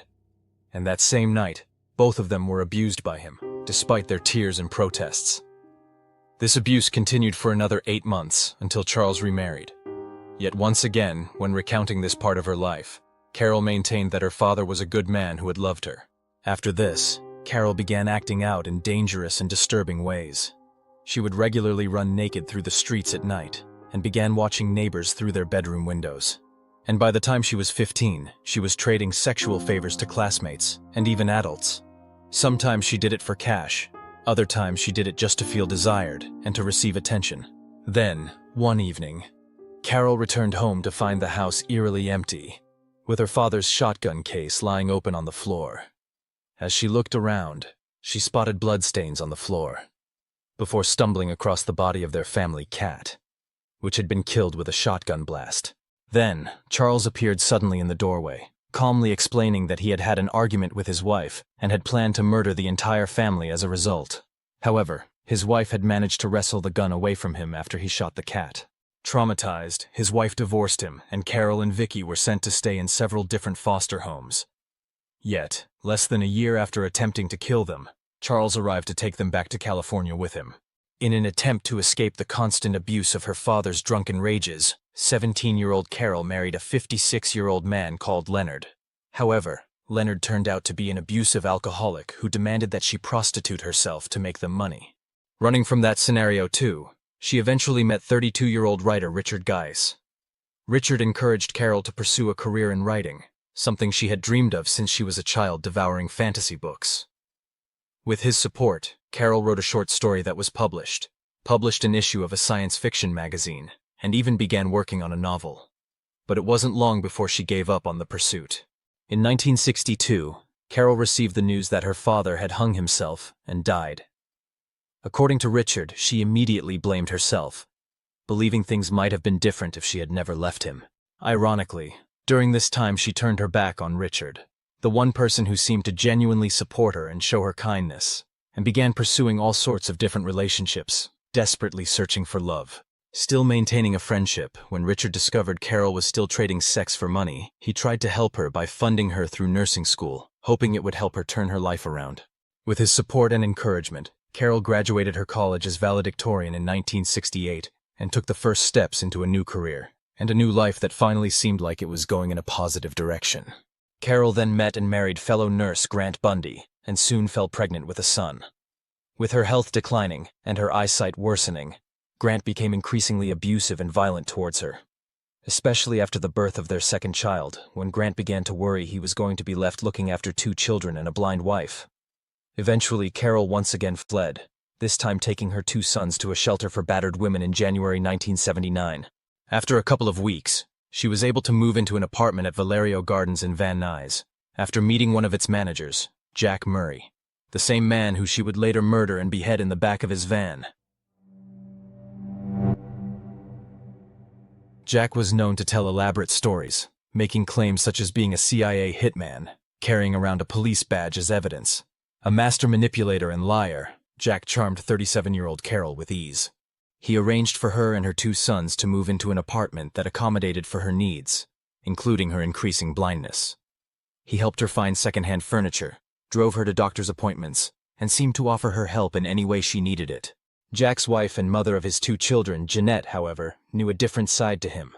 While everyone saw him as a charming storyteller and talented musician who performed at various local country western bars, most often a bar called the Little Nashville, she knew this was all just a front. Jack had a short temper and was often violent towards his wife, leaving her with black eyes and even a broken arm at one point.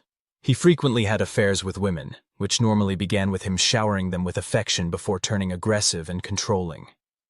On one occasion, he assaulted one of his lovers so badly that he tore her nipple off with his teeth. Because Jack typically targeted blondes with long legs, Jeanette knew Carol wasn't his type, and never considered that she would become the focus of one of these affairs. But she was wrong. Jack regularly went to Carol's apartment, finding her eager to listen to his stories and indulge his delusions of grandeur while he got increasingly drunk. And before long, the 2 of them began an affair. During this time, he helped Carol to apply for disability benefit and encouraged her to seek a second opinion about her eyesight. To her surprise, she discovered that she had cataracts that could be cured with surgery. After the operation, she was able to see clearly again for the first time in years. Taking advantage of the joy he'd given her, Jack seized the opportunity to pressure her into giving him money, reminding her that it was thanks to him that she had access to disability payments and somewhere to live. Even after the sale of the house she owned with Grant Bundy, Jack managed to convince her to use $15,000 she got from the sale and her Social Security checks to open a joint bank account with him. At any point he could, he persuaded her to hand over her money to him, and Carol, who believed they were in love and he had her best interests at heart, obliged every time. On one occasion, Jack even lied to her that his wife had cancer and needed an urgent operation, feigning tears to get her to hand over another $10,000 to him. Wanting Jack to leave his wife for her, Carol arranged a trip to Las Vegas for them both just before Christmas. But the trip didn't go as Carol had hoped, with Jack abandoning her to gamble soon after they arrived, and only seeing her again when it was time to catch their flight home. This led to a massive argument between them, with Carol storming off when they got back to the apartment complex. When she heard a knock at the door, she assumed Jack had come to apologize. But instead, it was Jeanette standing before her. Jeanette told her that everyone knew about their affair, and that it needed to stop. As they spoke, Carol told Jeanette that she and Jack were in love, and that he was going to leave her now she'd had her cancer surgery. Confused, Jeanette told her that she hadn't had a surgery, and had never had cancer. Realizing Jack had lied to her in order to get more money, she later confronted him and he admitted he had used the money to pay off his van. Despite this, he was able to convince her that he still intended to leave his wife for her, and she believed him. But when nothing changed, Carol decided to take matters into her own hands and offered Jeanette money to divorce Jack so she could be with him. When Jeanette told Jack what she had done, he was furious. He confronted Carol, telling her that he would never tear his family apart for her, and that she needed to move out of the apartment. Jack helped her move to an apartment close enough for him to still visit if he wanted money or sexual favors from her. but far away enough for her to stop being involved in every aspect of his life like she had been. But Carol refused to give up on their relationship, even as Jack began ignoring her and rejecting her calls. She began more or less stalking him, convinced that he was in denial and that he truly loved her. She regularly showed up at the little Nashville bar to watch him perform, trying to get his attention. On one such night, after getting dressed up and heading to the bar, she arrived to see Jack dancing happily with his wife. Hurt and feeling scorned, she then noticed another man across the bar smiling at her. This man was Doug Clark. Born in 1948, Doug Clark was the third of 5 children. Due to his father's job as a naval intelligence officer, he frequently relocated around the world, living in places like Switzerland, Japan, and India. Set up in housing estates for American families, Doug's family lived a life of privilege, even having servants catering to their every need at times. Doug himself was seen as quiet and polite without any behavioral problems, according to his parents at least. Whenever he did get into trouble for anything, his military father would aggressively defend him and deny he was responsible for anything. Doug was even able to spend his teenage years at Ecolint, a prestigious international school in Geneva, which catered to the children of celebrities and even royalty. While there, however, he struggled academically, and he was eventually expelled after writing an inappropriate letter to one of his female teachers. After being expelled, Doug was sent to a military academy in Indiana, with his parents continuing to travel around the world without him. Once there, he continued to struggle to build close friendships, and was said to boast about his sexual exploits and his family's wealth. As a teenager, Doug became obsessed with sex, with his skewed view of women beginning to take shape. Even then, he secretly filmed his sexual encounters with girls, keeping them as trophies and showing them off to his peers. This warped perception of sex and women soon began to transform into dark fantasies, with Doug finding himself drawn to disturbing ideas about sadomasochism, abuse, mutilation, and even necrophilia. By 1967, Doug had graduated from the academy and moved in with his retired parents in Yosemite, before being drafted into the military for the Vietnam War. Not wanting to be on the front line, he enlisted in the Air Force and trained in radio intelligence to decode Russian messages. Eventually, Doug was honorably discharged from the Air Force, though the reason why remains unclear as the Air Force has refused to reveal any details, and Doug himself has told the story differently every time he spoke about it. After that, Doug moved in with his sister in Van Nuys where, at 24, he met a woman called Beverly in a bar. Believing herself to be unattractive and unlovable, Doug charmed her with promises of a bright future together, and the two married soon after. The couple purchased a car upholstery business together, which Doug ran, ignoring her input as he believed he was more intelligent than her. Yet by the 70s, he had run the business into the ground and had to work 2 additional jobs just to keep them afloat. Over the years, their relationship began to deteriorate. Not only did Doug spend more and more time at bars, but he made unusual requests of her, such as wanting to wife swap, to have threesomes, and even to wear her underwear. Beverly pushed him to join Alcoholics Anonymous and to train at a steam plant in the city, both of which he reluctantly did. But in the end, the relationship just wasn't salvageable, and after 4 years the pair filed for divorce. In 1979, after being fired from several engineer jobs, Doug managed to find employment at Jurgen's factory, where he was responsible for tending to a large boiler. Throughout this time, Doug made a habit of targeting lonely, unattractive women, using his charm to manipulate them into getting free rent, free food, and even money, before moving on to the next woman who could provide him with what he wanted. And that's when he met Carol. Needing a place to stay, Doug found Carol to be sympathetic and easy to manipulate, and began staying at her house almost immediately after they met. Compared to her previous relationships with men, Doug showered her with compliments and affection, making her feel special. The first morning after he stayed at her house, Doug told her that he was having issues with his landlady and wondered if he could store some of his things at her apartment, which Carol eagerly agreed to. He even asked to keep a pair of her underwear, which, although hesitant, she also agreed to when he explained he wanted them to remember the wonderful night they'd had. But even as their relationship intensified, with Carol describing Doug as being unlike any man she had ever known, calling him exciting, unpredictable, and thrilling, she was still obsessed with Jack, writing him love letters and trying to manipulate him into leaving his wife for her. She continued to have sexual encounters with Jack at her home and in his van, and even continued lending him money. Though it's possible that this aspect of the story was just a fantasy of Carol's, as by everyone else's accounts, Jack wanted her out of his life. They did, however, still share a bank account, which he continued to withdraw money from whenever she put it in. Eventually, Carol confessed to Doug how Jack had mistreated her and told him about the money she had continued giving him. Doug was furious, urging her to stop, which she took to mean that he truly cared for her. Despite this, like almost every man in her life before him, Doug was clearly using Carol. He didn't pay any rent despite living at her apartment, and didn't contribute at all to any bills or expenses. Instead, Carol paid for everything with her earnings from her job as a nurse. He demanded that she cater to his every need, both ordinary and strange, threatening to abandon her if she didn't comply. And it wasn't long before he told her he was bored with their sex life and needed something more exciting, and began bringing prostitutes home, which Carol reluctantly went along with to please him. He then told Carol that true love involved fulfilling each other's fantasies, revealing to her that his included murder and necrophilia, and that he fantasized about capturing a young girl and keeping her as a sex slave.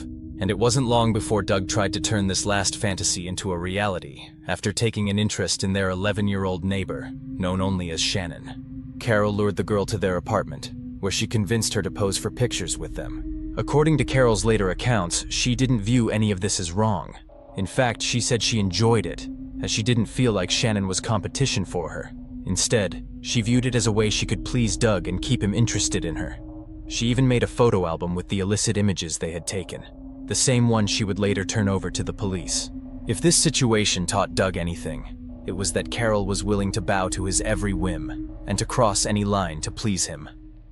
He finally had found someone who could help him indulge in the sick and twisted fantasies he'd dreamed about since he was a teenager. In April of 1980, Carol purchased a Buick station wagon, which she and Doug both used. Soon after, Doug expressed to her that a woman who truly loved him would be willing to kill for him, convincing her to buy 2.25 Raven pistols from a pawn shop and have them registered in her name. Although she didn't realize it, Carol was completely under Doug's control, doing any and everything he asked of her. Even her young sons noticed a change in her, with one of them urging her to kick him out of their house. However, Carol instead sided with Doug, and despite spending years trying to protect her children from the abusive men in her life, both her and Doug began to physically punish and abuse the two boys together. At one point, Doug even held a knife to one of her sons, showing Carol how easy it would be to kill him. Doug regularly left Carol for days at a time, which she believed was her fault. In reality, he had been trying and failing to replace her with other women, returning to her every time as nobody else was willing to indulge in his twisted fantasies the way she was. While he was gone, he frequently took Carol's Buick, leading her to buy another car, a 1976 Datsun, at the end of May. But immediately after she bought it, Doug took it for a test ride, returning it to her with a broken gear shift and a dent in the passenger door he claimed had happened after his gun accidentally fired. Then, one night in April, Doug returned home with blood on his jacket, in his teeth, and all over his hands. Doug told Carol he had been with a girl when her boyfriend attacked him, forcing him to defend himself with his knife. With her two sons seeing him covered in blood, they were told he was in a motorcycle accident, despite witnessing their mother cleaning blood off of his knife. A week later, an almost identical situation played out, with Doug claiming he had been forced to kill the boyfriend who had previously attacked him, and Carol telling the boys that he had heroically fought off a thief trying to steal their car. Later that month, a 22-year-old sex worker called Charlene agreed to give Doug oral sex. But when she refused to get into the back seat with him as he parked the car, he became aggressive and pressed his knife to her neck. In the struggle, he stabbed her multiple times, but she somehow managed to grab the blade of the knife and stop him. As he began to strangle her, she was able to push him off of her and throw herself out of the car. Bleeding on the sidewalk, he then tossed her clothes out after her and drove off. On June 11th, Carol returned from work to find a note from Doug saying he needed to speak to her later.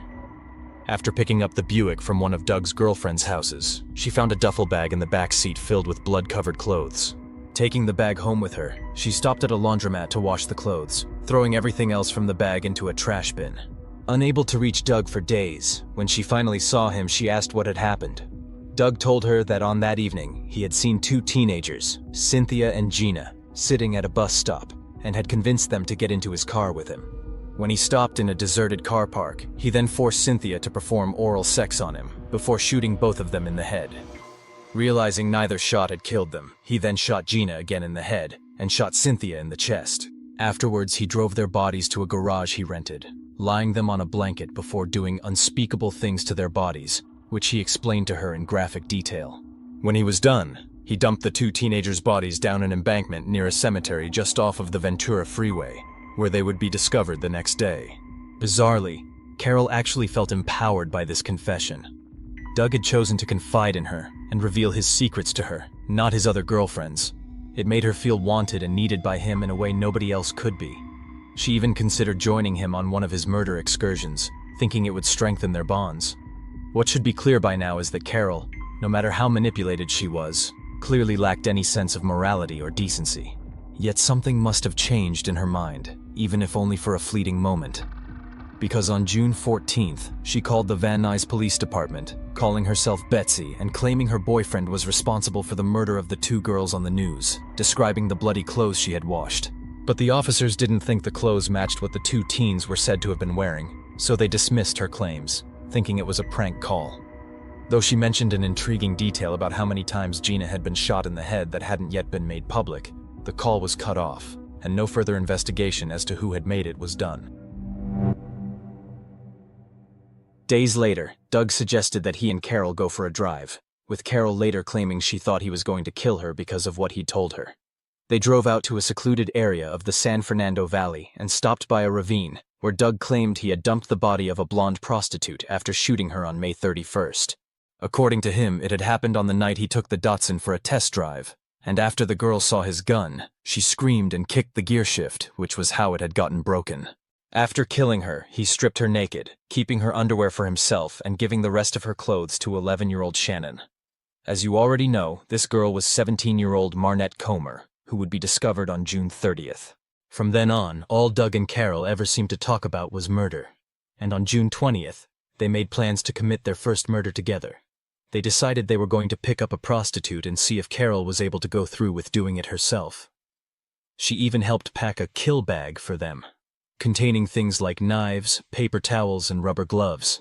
On Highland Avenue in Hollywood, they picked up a blonde woman who introduced herself as Kathy, agreeing to pay her $30 for oral sex. Driving her to a gas station on Franklin Avenue, Doug was unable to get aroused, and Carol was unable to go through with the murder, so Doug shot Kathy with the gun himself. To his surprise, Carol didn't seem at all panicked.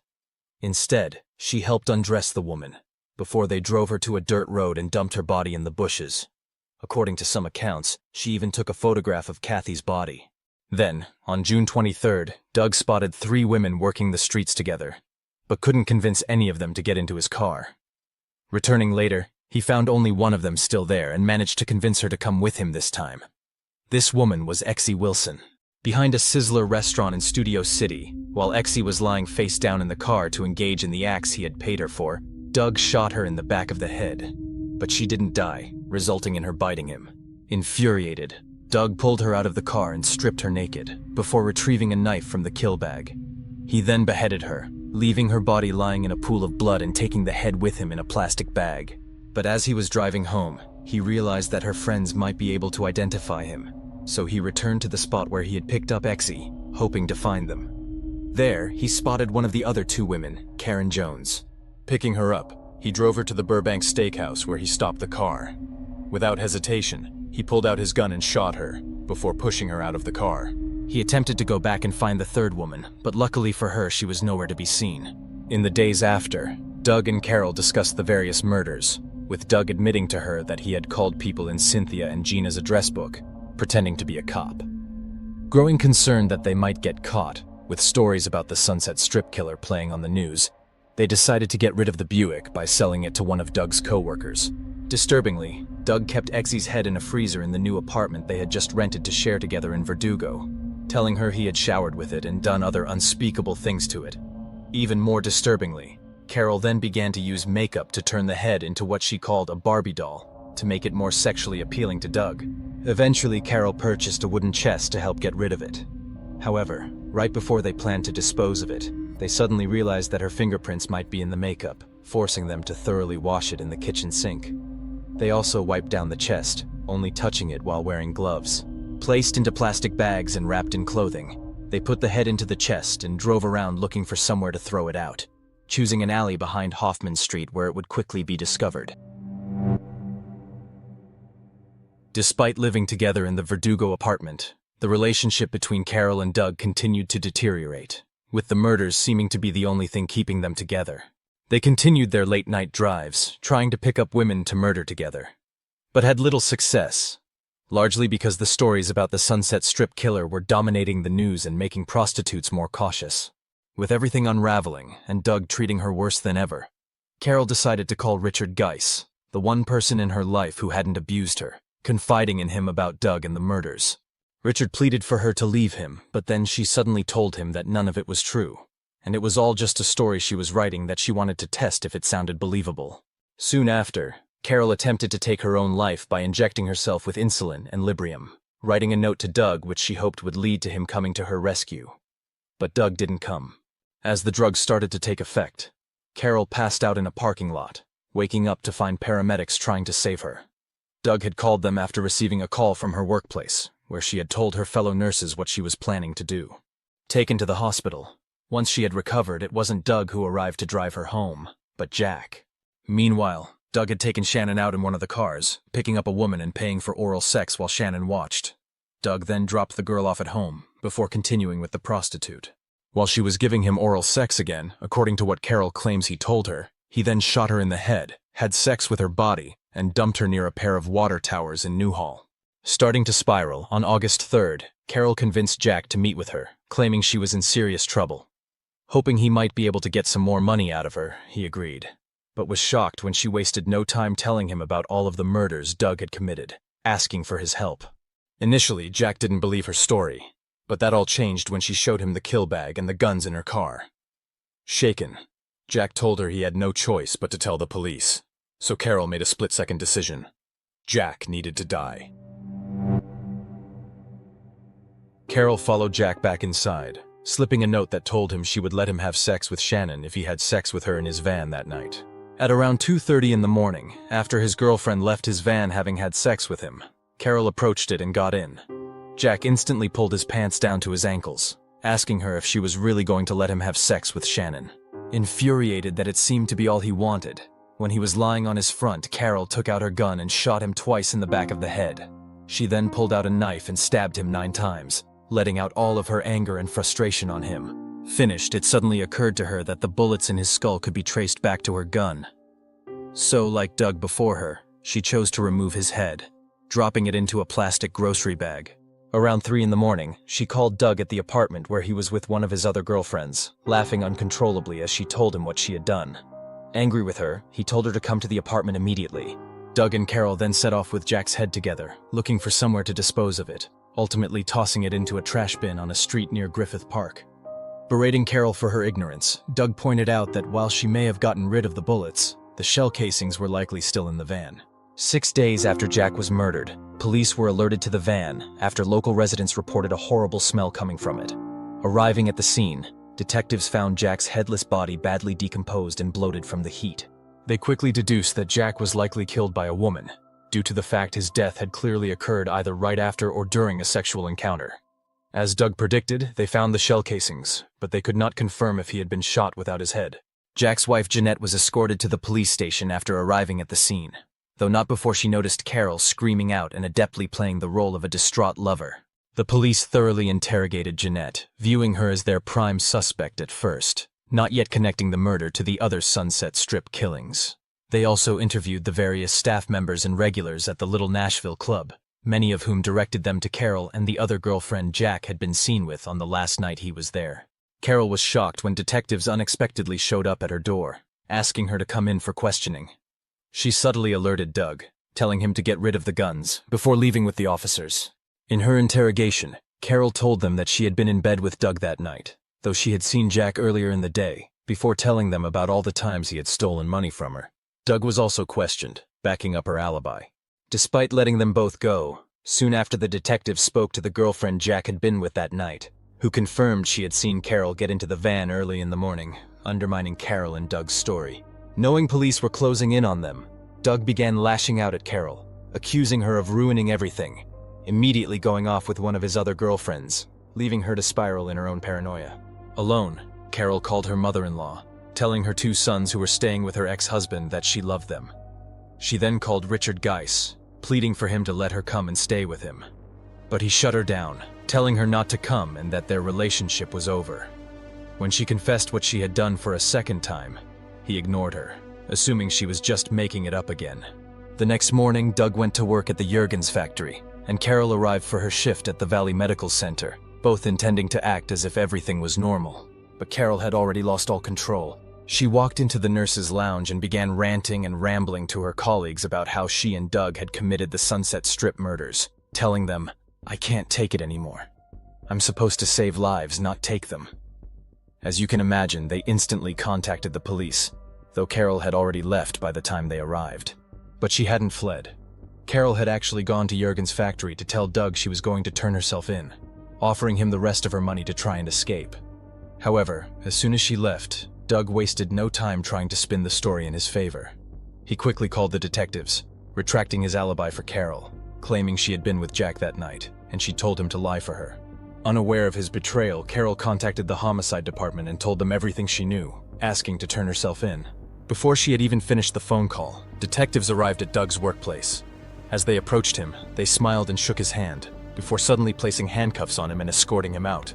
With Doug in their car, they entered the Verdugo apartment, where Carol presented them with underwear she claimed belonged to Doug's victims. She then showed them an album containing compromising photos of Doug and 11-year-old Shannon. Before they could even finish reading out her Miranda rights, she interrupted them and blurted out that she had personally murdered Jack, stating it as if it was the most ordinary thing in the world. Although Carol initially remained silent in custody at the Van Nuys police station, when the detectives from the Sunset Strip Killer Task Force arrived to take over, she instantly began spilling the details about everything that happened. The detectives, despite being seasoned veterans, were all shaken by the way Carol spoke to them, shifting back and forth between the persona of a harmless suburban housewife and an unstable psychopath who seemed to find murder fun. Carol insisted to them that Doug had never forced her to do anything against her free will as she told them about all of the murders, as well as their involvement with 11-year-old Shannon and all the details about their relationship. She openly admitted to them that she had found it all enjoyable, making statements such as, "I don't know if you guys have ever in your life shot anybody, but it's really fun to do. It sounds terrible, but it is. And where I had my fun was with the makeup. I was making her over like a big Barbie doll," in respect to Exie's decapitated head. She even mentioned to the detectives that murder was so fun she might do it again, though she quickly retracted the statement, realizing how bad it sounded. Bizarrely, she made several advances towards the detectives, and even inquired if Detective Broda would be interested in pursuing a relationship with her. While the detectives found her unsettling and exhibiting signs of being a sociopath with no sense of morality, they tried to stay on her good side, knowing that her testimony was going to be essential for the case they were building. Similarly, Doug openly chatted to Detectives Orozco and Stalked in their police car as he was transported downtown to be interrogated. He was so chatty and cocky that the pair had to actually ask him to stop talking until they arrived at the station. In the interrogation room, Doug also waived his right to counsel and agreed to voluntarily give his account in a recorded interview. Throughout the conversation, Detective Orozco was able to get Doug to confess to a number of significant details. He admitted that he knew Cynthia Chandler, that he regularly picked up prostitutes on the Sunset Strip, and even that he'd helped Carol dispose of Jack's head. When the topic of 11-year-old Shannon came up, Doug seemed to try and blame the girl, claiming she had been the one trying to seduce him and accusing her of making up stories. However, this changed when the detectives mentioned they had the photo album of him with the girl in their possession, seemingly having still thought Carol was under his control despite what was going on. The idea that she had betrayed him shocked him. He denied any sexual involvement with the girl, instead claiming Carol had made them take the pictures and had kept the album locked in a safe to blackmail him into lying for her and hiding her crimes. According to him, she was the one behind the murders, and she was trying to set him up. That night, Doug accompanied the detectives to the Verdugo apartment to search it in his presence, leading to the discovery of 29 rounds of ammo in a drawer next to Carol's bed, handcuffs, stained clothing, 2 shotguns, and piles of violent pornography. They even found a newspaper article about the murder and beheading of Exie Wilson in Doug's file cabinet, currently lacking solid confirmation of his role in the Sunset Strip killings. While they began testing their evidence, they charged Doug with felony molestation to ensure they could keep him in custody. Carol, on the other hand, was formally charged for the murder of Jack thanks to her confession, with her motive being cited as fear that Jack was going to tell the police about other crimes she had committed. She was held without bail, with her preliminary hearing scheduled for the end of August. As the detectives and their team worked tirelessly to gather all the evidence needed to charge Doug and Carol with the murders, the two suspects continued revealing incriminating details to them.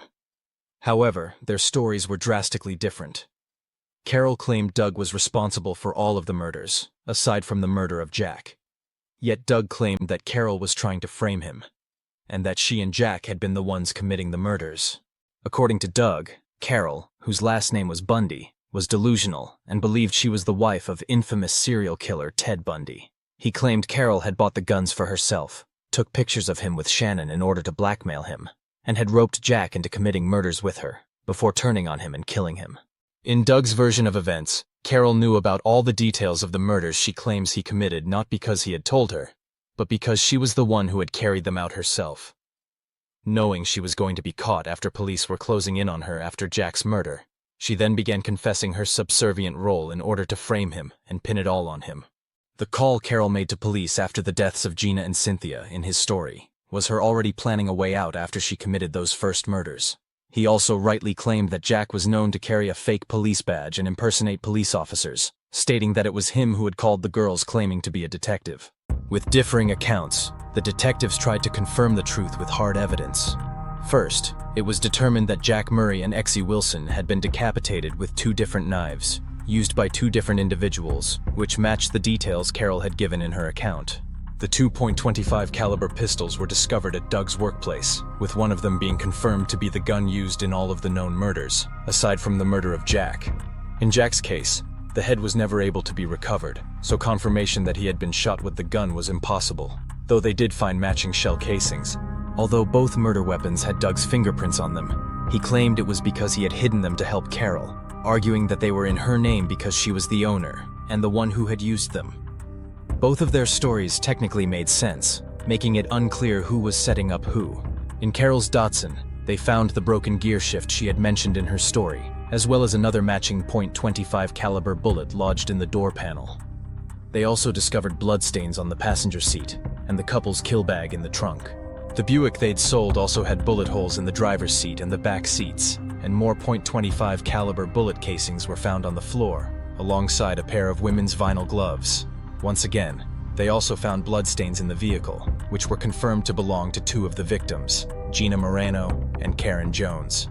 In Doug's rented garage, they discovered a bloody boot print that matched the exact pair of boots he was wearing when he was arrested, implying he had been at the scene and not Jack as he had tried to argue, further backing up Carol's version of events. Further implicating Doug, inside his wallet they found a list of names, including Cindy and Mindy, and phone numbers written in his own handwriting. Mindy, if you remember, was the girl who had given Cynthia and Gina her phone number before they were murdered, and received a call from someone pretending to be a detective investigating the case. When police played a recording of Doug's voice for Mindy, she confirmed without a doubt that it was the same man who had called her. She even told them that she received a second call from the same man telling her he had killed Cynthia and Gina, and that she would be next. Once again, this backed up Carol's version of events and not Doug's, who had claimed Jack had made those calls. They were even able to verify that these calls to Mindy were made from a phone in one of Doug's girlfriend's apartments. Trying to verify Carol's account of Doug's additional murders, detectives searched near the water towers in Newhall, where she claimed he told her he had shot a prostitute in the head while she was giving him oral sex. Shockingly, they managed to locate the remains of a woman who was determined to have been shot in the head with the same pistol. Unable to be identified, she was labeled as Jane Doe number 18. Another set of remains was then discovered near Malibu, though the identity of the woman remained unknown. Carol claimed Doug had told her about killing and dumping this prostitute, but the bullet was too fragmented to link conclusively to the others. Despite Carol's descriptions, the search for Kathy, the prostitute she said she had watched Doug shoot after being unable to murder her herself, was unsuccessful, at least for now. Doug had also, according to her version of events, told Carol about his attack on Charlene, the woman he stabbed before kicking her out of his car. When police showed Charlene a photo lineup, she picked Doug out as the man who had attacked her, though it's unclear whether she took some persuasion to confirm his identity or not. Awaiting their hearings, both Carol and Doug began to send letters to everyone they knew, pointing blame in each other's direction. But despite turning on each other, they continued corresponding with each other too, with Carol professing her love for him, and Doug making threats of how he was going to expose her. Carol even wrote letters to Detective Broda, trying to pursue a relationship with him that obviously wasn't going to happen. After discovering Veronica Compton was in the same prison as Carol, Doug began writing her letters too, trying to convince her to testify that Carol had revealed she was behind the crimes to her. Veronica was herself charged with attempted murder, having built a twisted relationship with one of the Hillside Stranglers, Kenneth Bianchi. She had tried to commit a copycat crime while he was incarcerated at his request, but had failed. Ultimately, Veronica would appear at Doug's trial, but she pleaded the fifth and offered him no help. Both of them underwent a number of psychological evaluations as the cases against them were being built. Carol was deemed to be condescending and controlling, with a tendency to shift blame for her actions onto others, though she showed no signs of brain damage or severe psychopathy. Doug, by contrast, was reported to suffer from multiple personality and psychosexual disorders, and said to be extremely narcissistic with an inflated sense of ego. Ultimately, both of them were deemed fit to stand trial. Throughout the various pre-trial hearings, Doug pushed to represent himself. Although he was denied, he was so uncooperative with the various legal teams assigned to defend him that by the time of his actual trial, he was already on his third set of attorneys. Each time, he accused his attorneys of incompetency and obstructed their attempts to assist him. He made numerous outlandish claims at the hearings, accusing everyone involved in the case of framing him. He claimed the police planted evidence to set him up, such as arguing that Detective Orozco had put the shell casings in the Buick himself. He even claimed that his voice had been tampered with on the confession recordings to make Mindy identify him as the man who called her, and the footage had been manipulated to change what he'd said. When the body of Kathy was finally found months after their arrests, her murder was added to the charges against them both. The true identity of Kathy was never determined. Carol agreed to a plea deal, only receiving charges for the murders of Jack and Kathy in exchange for testifying against Doug. The deal meant that she got something known as use immunity for the other murders associated with Doug, meaning that any testimony she offered against him could not be used against her in her own trial. Doug, on the other hand, faced charges for all 6 of the known victims of the Sunset Strip killer, though even at the time it was suspected that he was responsible for more murders. Doug's trial finally began in October 1982, over 2 years after his arrest, attracting large crowds of journalists, news crews, and spectators. With the trial lasting 4 months and overseen by Judge Ricardo Torres, the prosecution was led by Deputy District Attorney Robert Jorgensen, while Doug was finally allowed to represent himself as he wanted, with the help of appointed attorneys Maxwell Keith and Penelope Watson. As I'm sure you can imagine, this was not a smart move. In his own defense, Doug tried to argue that the evidence against him was largely circumstantial, but he undermined his own credibility by constantly throwing tantrums and getting into arguments with the judge. Due to his complete lack of understanding of the legal process, he constantly missed opportunities to properly cross-examine witnesses and to weaken the prosecution's case. Even if his story about being set up was perhaps convincing enough to create reasonable doubt, he did a poor job at presenting it to the jury. His assisting attorneys tried to portray Doug as cooperative with authorities, willingly showing them around his apartment and giving blood samples, suggesting these were the actions of an innocent person. But even if their claims turned out to be true, Doug's aggressive and erratic behavior made it hard for the jury to view him as anything but guilty.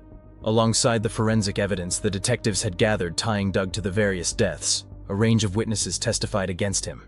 The first to take the stand was Charlene, given she had supposedly been his first victim.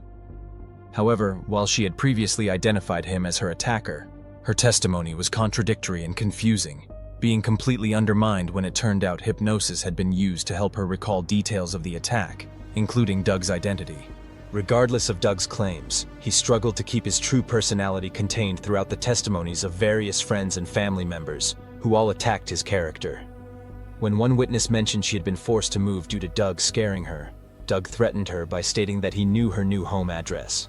Eventually, Doug's behavior got so extreme that his privileges as his own lawyer were revoked. The final straw for Judge Torres was when he began swearing and shouting at him, calling him names like a gutless worm. As a result, his appointed attorneys took over the defense. Carol was the prosecution's star witness. Although she showed up dressed as a prim housewife and spoke clearly about how she had fallen under Doug's control, letters she had written while in jail discussing how to effectively lie and manipulate a jury were read out, making it feel more like everything she was doing was an act. She explained the details of all of the murders she claimed Doug had told her about, telling the court that Doug claimed to have killed around 47 people starting back when he was a teenager. She even explained in detail how she had discovered Exy's head in their apartment, and how she had applied makeup to it to make it more sexually appealing to him. By the time her testimony was finished, it was hard to tell if she had convinced the jury of Doug's guilt or of her own potential role as the mastermind controlling him. It was even later revealed that she had sent a sexually suggestive Christmas card to Judge Torres after the trial. Despite this, with the prosecution presenting clear evidence tying Doug to the murders, and successfully portraying him as a sexual predator and serial killer, the jury found him guilty of all charges put against him. It's worth noting, initially 2 jurors held out for acquittal, meaning Doug's story had managed to win over at least some of them for a time. During the penalty phase of his trial, the jury then had to decide whether he should receive the death sentence or not. Both of his parents testified that he had never had any behavioral issues in his early years in hope of leniency, despite evidence showing that this was not true. One of the psychiatrists who had evaluated him and diagnosed him with personality and psychosexual disorders, Dr. Gloria Keys, spent nearly 2 days on the stand, in part because Doug objected to almost everything she said at every chance he could. She further explained to the jury that he had narcissistic traits, an antisocial personality, and that he reveled in defying social norms.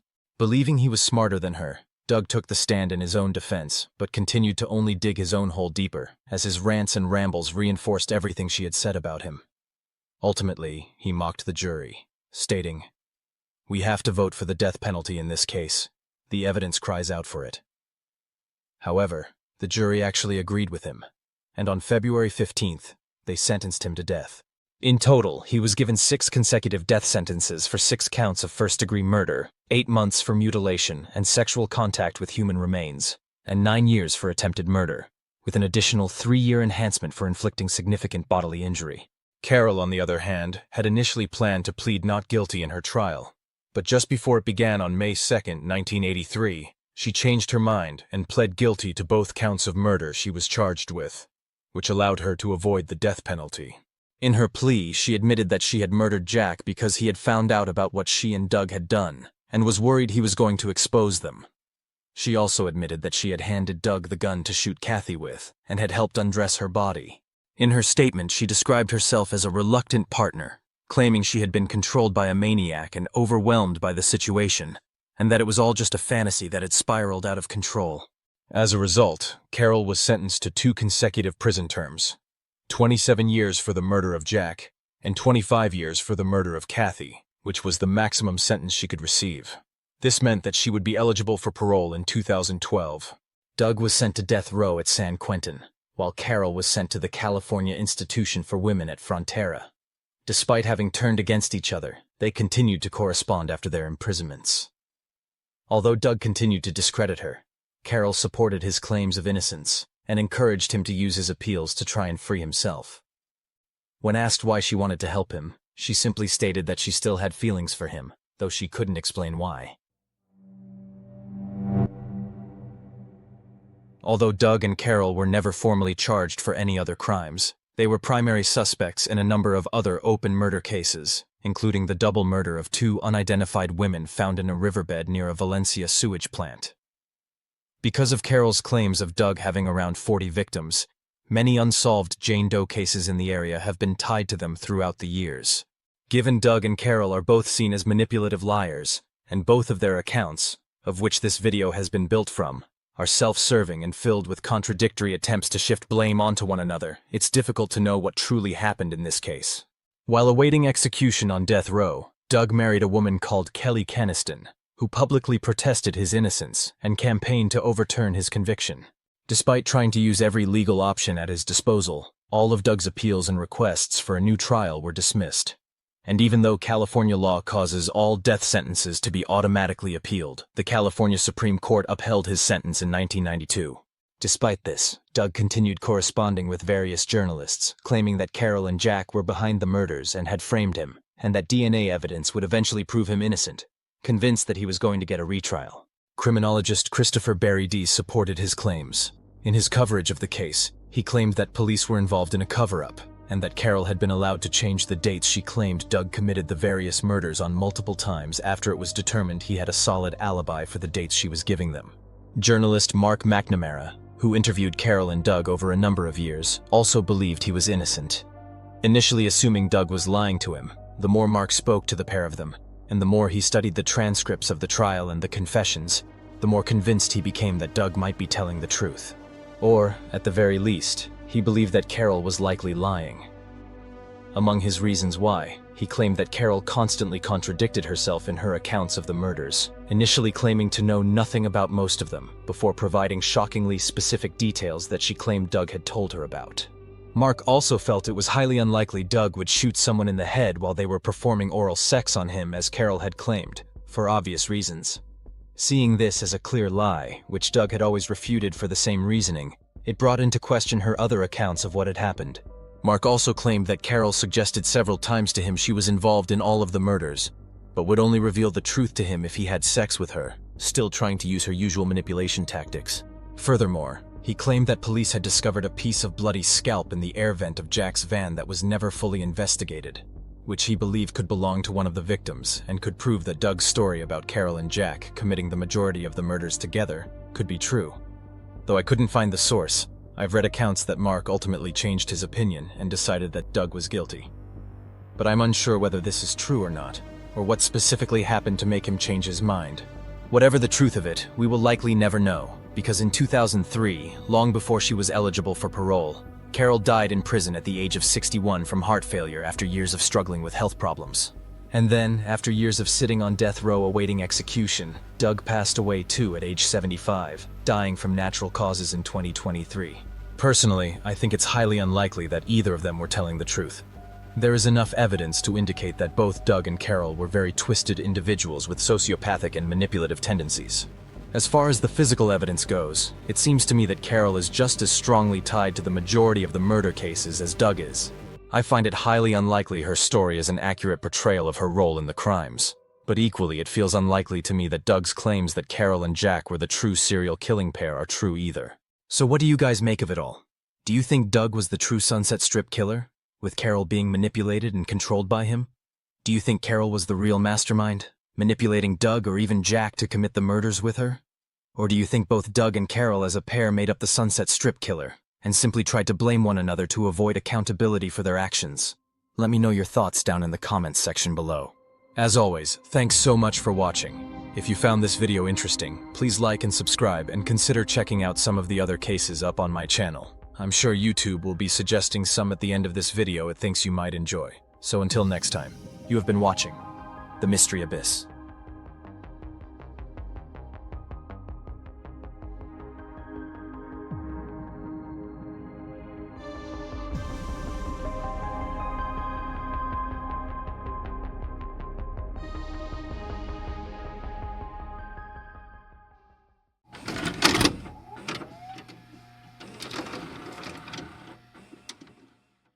March 24, 1987.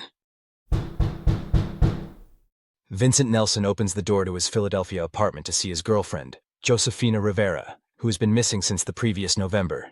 Before he can say anything, she rushes inside, desperate and terrified, and begins explaining where she's been for the last 4 months.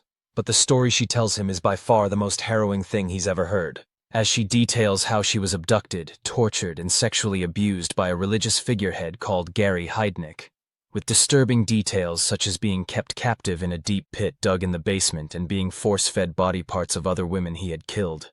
Vincent struggles to believe what he's hearing. Josefina, it seems, had managed to escape by gaining Gary's trust enough that he was happy to drop her off to visit family, with the expectation that she would return to him with a new wife to join the other women he was holding captive. She was supposed to meet him at a nearby gas station at midnight. With Vincent still not believing her, Josefina leaves the apartment and runs to the nearest payphone to call the police. Officers John Cannon and David Savage arrive at the apartment within minutes, listening skeptically as Josefina recounts her ordeal once again. If she is to be believed, Gary has kidnapped 6 women in the last 4 months, including herself. 3 are still being held captive in his basement, with the other 2 having already been murdered. Though they struggle to believe her story is actually true, their doubts are silenced when Josefina lifts her jeans up to reveal deep scars around her ankles where her chains had been. And to add to it, this was right as the manhunt for the Frankfurt slasher, a brutal serial killer targeting women in the same area, was in full swing. And the actions of the depraved killer Josefina was describing meant they couldn't help but ask, was this Gary the wanted serial killer they'd been searching for? So the two officers decide to head to the gas station where Gary is supposedly waiting in his Cadillac. Spotting the vehicle immediately, they approach with their guns drawn, causing Gary to raise his hands and question if they're here about his child support. Confused, they tell him that they're here about something much, much worse, wasting no time arresting him. With Gary in custody, homicide detective James Hansen and a team of officers, including Officer Savage, who made the arrest, head over to his home on 3520 North Marshall Street, breaking down the heavily secured door. Following the instructions Josefina had given him, Officer Savage heads straight for the basement. As soon as he enters it, he sees two black women lying asleep on a mattress under a dirty blanket. Both women are chained to a ceiling pipe and dressed in nothing but a thin blouse and socks. Later identified as Jacqueline Askins and Lisa Thomas, the two terrified women quickly point to a plywood sheet on the floor covered with bags of soil. Moving the bags and the plywood, the officer discovers a nude woman, Agnes Adams, crouching in a hidden pit below. Hurrying to remove the chains from the three women, they're taken out of the house to a waiting ambulance to treat their injuries. With the women safe, and Josefina's story confirmed to be entirely true, the police begin searching the house for evidence of the other horrors she had told them about. In the kitchen, a pot on the stove is found with a yellowish, fatty substance inside, next to an industrial food processor used for raw meat. In the oven, Officer Savage discovers a dish with a charred piece of bone that looks unsettlingly like a human rib. Any doubts as to whether these are human remains are silenced when the officers open the fridge to discover a human forearm in the freezer compartment. This is Gary Heidnick's House of Horrors. It would ultimately turn out that Gary's twisted crimes were unrelated to those of the Frankfurt slasher, and it wouldn't be long before a third serial killer, Harrison Graham, would be arrested after killing multiple women in his own apartment, only a couple of miles away too.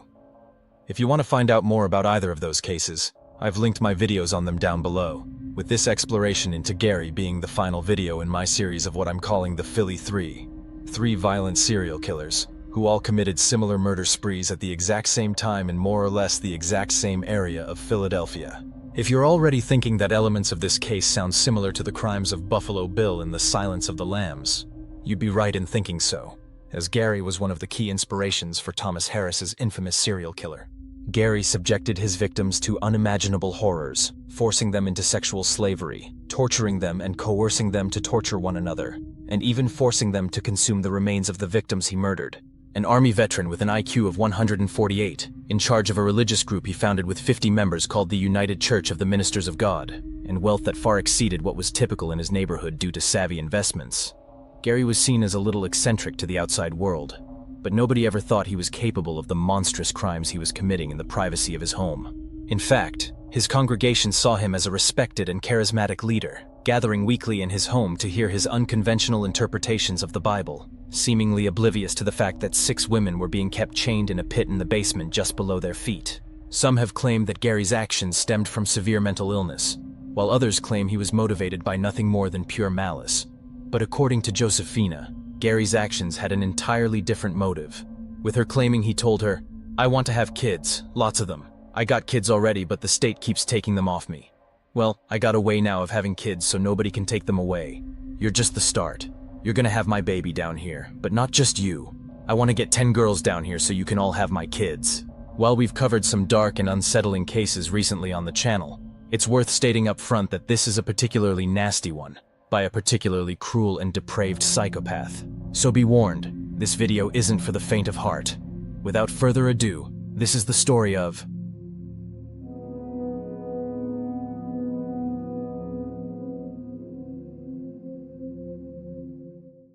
On November 26, 1986, 25-year-old sex worker Josefina Rivera left her apartment in an impoverished neighborhood of North Philadelphia looking for work.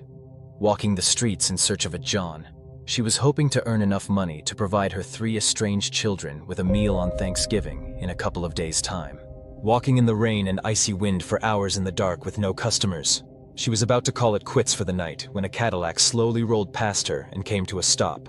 As she approached the vehicle, the window lowered down to reveal a bearded man who asked if she was working. Relieved to have finally found a paying customer for the night, Josefina could never have known that she wasn't talking to a man as she accepted his payment. She was talking to a monster. Climbing into the car, he introduced himself as Gary, making a quick stop at a McDonald's to get some coffee, telling her he would take her back to his house after. Getting a good look at him in the McDonald's, Josefina was confused by his appearance. He was wearing flashy jewelry and an expensive watch, and clearly had a very pricey car. Yet his clothes were shabby and stained. Driving to his house on North Marshall Street, Gary pulled into the driveway of a dilapidated property that again seemed mismatched with his other expensive items. He even had another luxury car parked on the drive, a 1971 Rolls-Royce. Stranger still, when Gary went to open his front door, he pulled out a key unlike anything she'd ever seen before. It had been split into two parts, with one half of the key already in the lock. Inside, the house was just as confusing to her. The door opened into a small kitchen with pennies glued in place across the walls. And when she followed him to the bedroom, she found that the upstairs hallway had $5 bills covering the floor. All of the furniture was worn and damaged. In the bedroom, Gary paid her her fee before the two of them had sex. Finished with their business, Josefina started dressing when suddenly Gary jumped her from behind, grabbing her by the neck and choking her. Panicked and taken by surprise, Josefina could barely fight back, pleading with him to stop. And just as suddenly as he'd attacked her, he released her. For a brief second, it seemed as though he'd heard her pleas, but then he yanked her arms back behind her back and locked a pair of handcuffs onto her wrists. Pushing her down the stairs, he dragged her into the kitchen and through a door that led down to his basement. Forced down into the cold, damp space, barely even dressed, as she continued to plea and beg. Gary muttered that if she didn't shut up, that he would hit her with a piece of wood until she couldn't make a sound. Now silent in fear, he then tossed her down onto a filthy mattress and fastened metal clamps around her ankles. He poured glue onto them to secure them, using the heat from a hairdryer to make the adhesive dry quickly. As Josefina's eyes traced the clamps, she followed the chain all the way up to a large pipe on the ceiling. With Josefina securely in place, terrified of what he was going to do next, Gary sat down beside her and laid his head in her lap. Before long, he had drifted off to sleep. Exhausted herself, with no way to escape, eventually Josefina drifted off too. When she woke up, Gary was gone. The only source of light filtered in through gaps in a small boarded-up window. Around her, she could make out a chest freezer and a washing machine, and what looked like a battered pool table. And in the middle of the room, she could just about see that a section of the concrete floor had been broken up, with a shallow pit dug into the ground. It looked like Gary had been digging up a grave to bury her in once he was finished with whatever twisted plans he had for her. Eventually, Gary returned with a sandwich and a glass of juice for her. Although she was starving, Josefina refused to eat or drink it. For all she knew, it was drugged or poisoned. Unfazed, Gary took the food away and returned with tools to continue excavating the pit in the ground. As he began hammering away at the floor, he started opening up to his captive, telling her about his desire to build a large family. He told her that he already had 3 children with 3 different women, though he had no contact with any of them. So he'd come up with a new plan to build the family of his dreams. He was going to have 10 children, with 10 women he planned to keep captive and impregnate. And Josefina was the first of his chosen slaves. I'm not sure what would be scarier, to know this deranged monster was going to kill you, or to know that he wasn't. Finishing his work on the hole, Gary demanded that she have sex with him again, before leaving her alone in the basement. Wasting no time, the second he was gone, Josefina began fighting to free herself from her restraints. After a painful and agonizing struggle, she managed to slip one of the ankle clamps loose and slide her foot out. Still chained by the other ankle, she launched herself at the window, her bloodied fingers pulling the wooden boards away. She tried to escape through the open window she had now revealed, but the other restraint kept her firmly in place. And no matter how hard she tried, she couldn't get the second clamp to loosen at all. So she pulled as far as she could on the chain and shoved half her body through the window, enough that she could shout and scream for help, hoping that someone in the rundown neighborhood would hear her and come to her rescue. But nobody did. Instead, she was yanked back inside by Gary, who began beating her with a stick until she fell silent again. Enraged, he shoved her into the hole in the ground, even though she barely fit, having to hold her head tightly against her chest.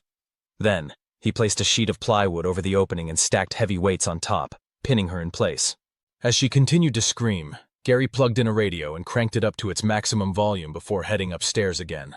Struggling to breathe, let alone to keep screaming, it wasn't long before Josefina gave up the hopeless attempt for rescue. After spending an entire day in the hole with no sign of her captor, Josefina had all but resigned to her fate. This was how she was going to die. But then Gary finally returned, and this time he wasn't alone. Before we continue with what happened next, I think we need to take a look at who Gary was and how we ended up in this dark and disturbing place. So you know what that means. We're going to have to go all the way back to the start. Gary Michael Heidnik was born on November 22, 1943 in Eastlake, a suburb of Cleveland, Ohio. 18 months later, after the birth of his younger brother Terry, his parents Michael and Ellen divorced, and as a result he, along with his brother, was primarily raised by their father and his new wife. Clashing with their stepmother and facing harsh and abusive punishment from their father, the boy's home life was anything but happy. Gary's alcoholic father regularly mocked and taunted him over his bedwetting, going as far as to hang his soiled sheets out of their window for all their neighbors to see. It's worth pointing out, regular bedwetting beyond the usual ages is a very common trait among future serial killers. At school, Heidnik was bullied for having an oddly shaped head, a result of a childhood fall from a tree. Though he had few friends, he was highly intelligent, and he excelled in his studies. In 1957, Gary enrolled in the prestigious Staunton Military Academy in Virginia, intending to become an Army officer. Despite excelling academically there too, he unexpectedly dropped out before his graduation, and at 18 he decided to enroll in the regular Army. Thriving in the environment and regularly earning praise from his drill sergeant, he again struggled to develop any close friendships or bonds. After being rejected by a number of specialist units he applied to join, he was sent to San Antonio, Texas to train as a medic, before being transferred to a field hospital in West Germany. At the field hospital, he finally gained his GED, receiving an almost perfect score in the test. But by August 1962, just as things seemed to be finally progressing well for him, and he felt like he was finally starting to fit in, he began to suffer from severe headaches, blurred vision, and nausea. This led to him being diagnosed with gastroenteritis. But while he was being examined, a neurologist noted that he was showing signs of suffering from a mental disorder. Gary was prescribed a strong tranquilizer typically used to treat severe psychotic conditions and was sent back to a military hospital in Philadelphia. In less than 3 months, he was diagnosed with schizoid personality disorder, given an honorable discharge from the Army on medical grounds, and granted a full disability pension. After his discharge and diagnosis, Gary settled in Philadelphia, where he would go on to commit his disturbing crimes 20 years later. In the meantime, he earned a certificate as a licensed practical nurse and took some courses at the University of Pennsylvania. He worked various jobs, including at the University Hospital and at a veterans hospital, but was fired from them all due to his rudeness and poor attendance. As time went on, Gary's life continued to spiral downwards. He spent an increasing amount of time in psychiatric hospitals and attempted to take his own life on multiple occasions. While hospitalized, Gary was said to withdraw completely and become practically catatonic. In one disturbing incident, Gary was sectioned after attacking his brother Terry with a piece of wood. When he was released, he went to visit Terry as he recovered in hospital, telling his brother that if he had died, he would have disposed of his body in a bathtub of acid. Interestingly, his brother Terry found himself in an almost identical dark place throughout this time period, being hospitalized and attempting to take his own life multiple times too. Around the same time, in 1970, his birth mother Ellen, who had been battling bone cancer and alcoholism, took her own life by ingesting mercuric chloride, which only exacerbated Gary's already frail mental state. His behavior became increasingly erratic and bizarre, and he spent much of his time only communicating through written notes.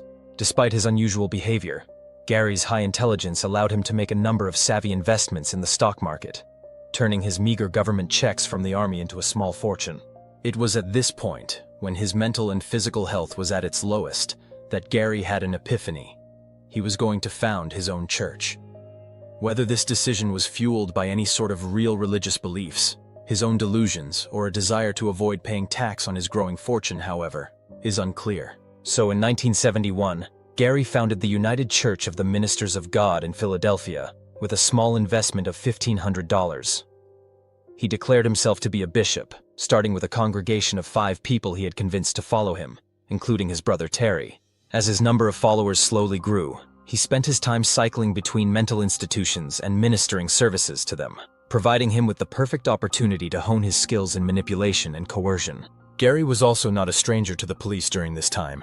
In 1976, he was charged with aggravated assault and carrying an unlicensed firearm after shooting at a man who was renting a house from him. Afterward, when the house was sold, the new owners discovered several boxes of pornographic magazines in the basement, alongside what appeared to be a hole someone had been digging in the concrete floor.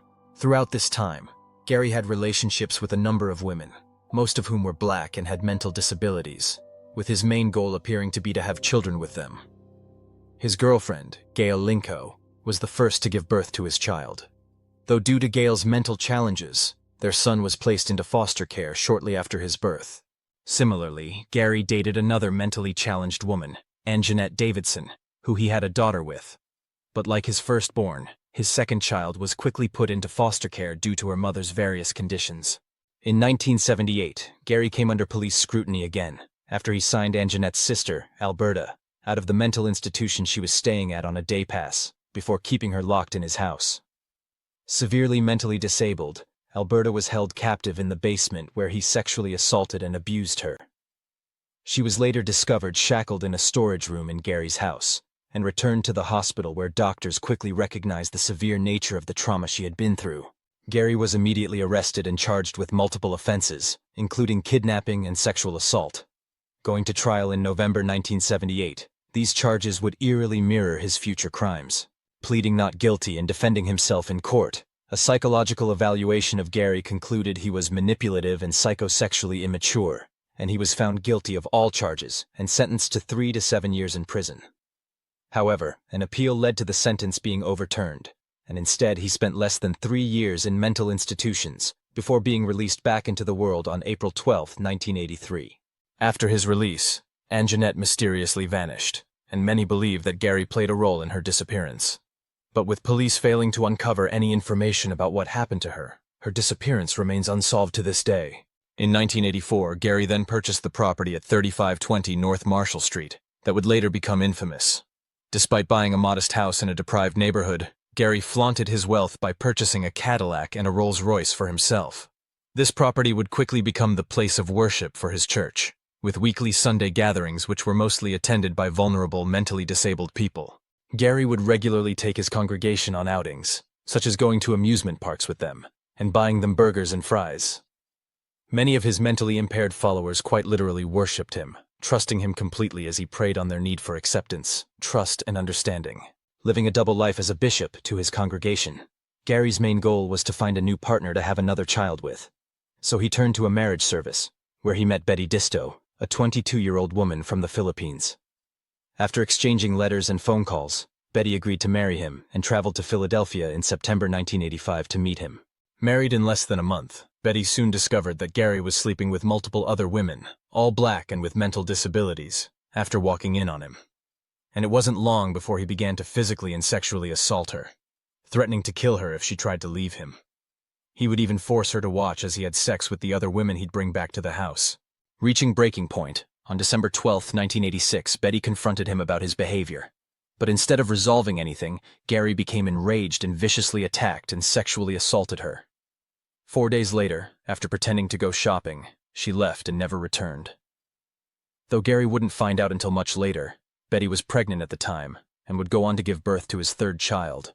Less than 2 weeks later, and just after his parole for his last arrest had expired, Gary was arrested and charged with a litany of crimes thanks to Betty reporting what he did to her to the police. Once again, there was a chance for Gary to be stopped before his crimes got even worse. But sadly, Betty failed to appear at the preliminary hearing for the case, and as a result, the charges were dismissed.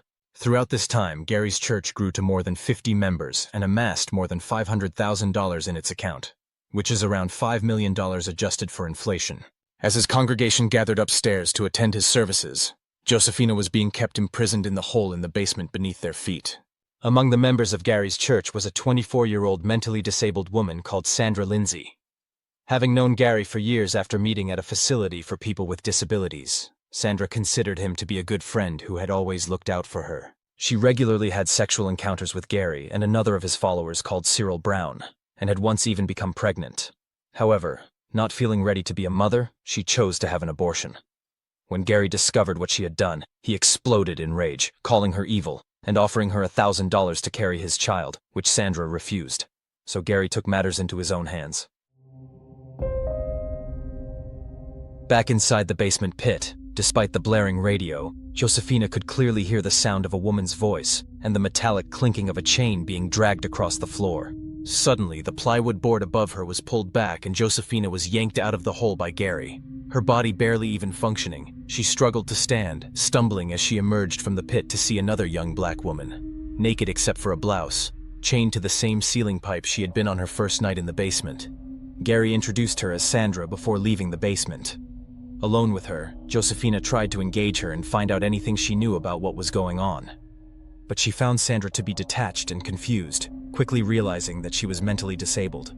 Sandra calmly explained who she was, her relationship with Gary, and how she had ended up here. As Josefina tried to comfort her, Sandra began to grow increasingly frightened and distressed as the reality of the situation started to sink in. In less than an hour, Gary returned with what he called dinner for the two women: plain crackers and a bottle of water. Later that day, he continued digging the pit to make it deeper and wider, before he sexually assaulted both women and left them alone in the dark for the night. Broken both physically and mentally, the two practically naked women huddled together for warmth in the cold basement until morning, when Gary returned to bring them some oatmeal for breakfast. As they desperately ate the tiny portion of food, there was a sudden knock at the front door above. At the door was Sandra's sister, Tracy, alongside two of her cousins. Having been given his phone number by friends of Sandra from the congregation, they had already tried calling him for information on their sister's whereabouts, though he hadn't answered any of their calls. When nobody answered the door, they eventually left. Having immediately reported Sandra as missing, her family told the police that they believed she was being held captive by a man they knew only as Gary, living at 3520 Marshall Street. The officer assigned to Sandra's case did attempt to call Gary and even paid the house a visit, but he never received an answer. Knowing her family was looking for her, Gary forced Sandra to write a note to her mother, stating that she had left town and would call soon. When she'd written it, he told the two women he would take it to New York and send it from there, to make it seem like Sandra had run away. This singular statement from Gary told Josefina everything she needed to know about Gary's intentions. He wasn't going to let them go, which either meant he planned to keep them indefinitely as his prisoners, or that he had an even worse fate in mind for them. Unfortunately, Gary's plan worked.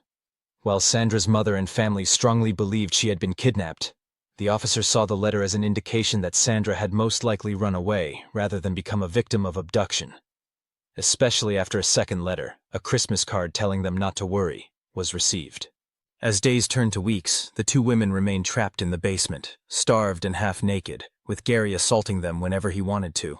They occasionally tried to scream out for help, but their cries always brought brutal retaliation. Gary would savagely beat them, leave them confined in the dreaded pit for hours or even days, and torture them in cruel and twisted ways, such as suspending them from an overhead beam by a single arm, leaving them hanging in agony for hours. As you can imagine, with their bodies and their spirits broken, eventually they stopped screaming out for help, too afraid of the repercussions. 3 days before Christmas, with Josefina and Sandra trapped in the dark, cramped pit, Gary went out hunting for another victim to add to his twisted collection. And as he turned onto Lehigh Street in his Cadillac, he spotted the woman who would become his next captive. 19-year-old Lisa Thomas was heading over to a friend's house when Gary pulled up beside her in his luxury Cadillac, asking if she was a prostitute. Initially angered by his remark, Lisa softened when Gary apologized and put on his mask of charm. Unfortunately, he was able to convince her to get in the car so he could give her a ride to make up for his rude remark. Continuing to charm her as he drove her to her friend's house to pick something up, she soon agreed to go to dinner with him. So after she stopped off at her friend's house, the pair headed to a nearby restaurant. As the conversation progressed, with Gary flaunting his wealth, he offered to take her to Atlantic City the next day. When Lisa told him she wouldn't have anything suitable to wear if they did, he pulled out some money and told her they could go shopping and get her something to wear. So he took her to Sears, buying her new clothes. By the evening, Lisa felt comfortable enough to go back to Gary's house with him, where he put on a movie and poured her an alcoholic drink. Before long, with the drink going to her head, Lisa drifted to sleep. When she woke up, Gary was already undressing her. Before she could even question what he was doing, He dragged her up to his bedroom and forced himself on her. Once he had finished, Lisa started getting dressed as she asked him to take her back to her friend's house. But instead, Gary grabbed her by the throat and started choking her. He then handcuffed her and dragged her down to the basement to introduce her to what he called his friends. In the basement, he removed the plywood covering the pit and introduced her to Josefina and Sandra. I can't even imagine the horror that Lisa must have felt upon seeing the two half-naked, starved women stuffed inside the tiny pit, knowing that she was doomed to suffer the same fate. A mere 10 days later, Gary dragged a fourth victim into his basement, 23-year-old Deborah Dudley. However, while Gary had successfully managed to use violence and abuse to control his first 3 victims, Deborah refused to give in to him. From the moment he chained her in the basement, she defied every order and demand he put upon her. Despite being brutally beaten and tortured every time, she refused to back down. This shift in dynamic caused tension among the group of captives, as when Deborah disobeyed Gary, he didn't just punish her, he punished all of them. And the beatings and the torture ramped up to new levels of frequency and extremity. Whenever he left the house, Gary began designating one of the women as in charge, demanding a report of any misbehavior upon his return. When he came back, he would inquire whether anyone had disobeyed him. If the answer was no, he would punish them all brutally, essentially giving them no choice but to report on each other's actions if they wanted to avoid more violence. It was during this time that Josefina started to slowly gain her captor's trust, leading him to believe that she was loyal and submissive to him, and had genuinely accepted her role as one of his wives, a tactic which would eventually lead to her escape and his apprehension.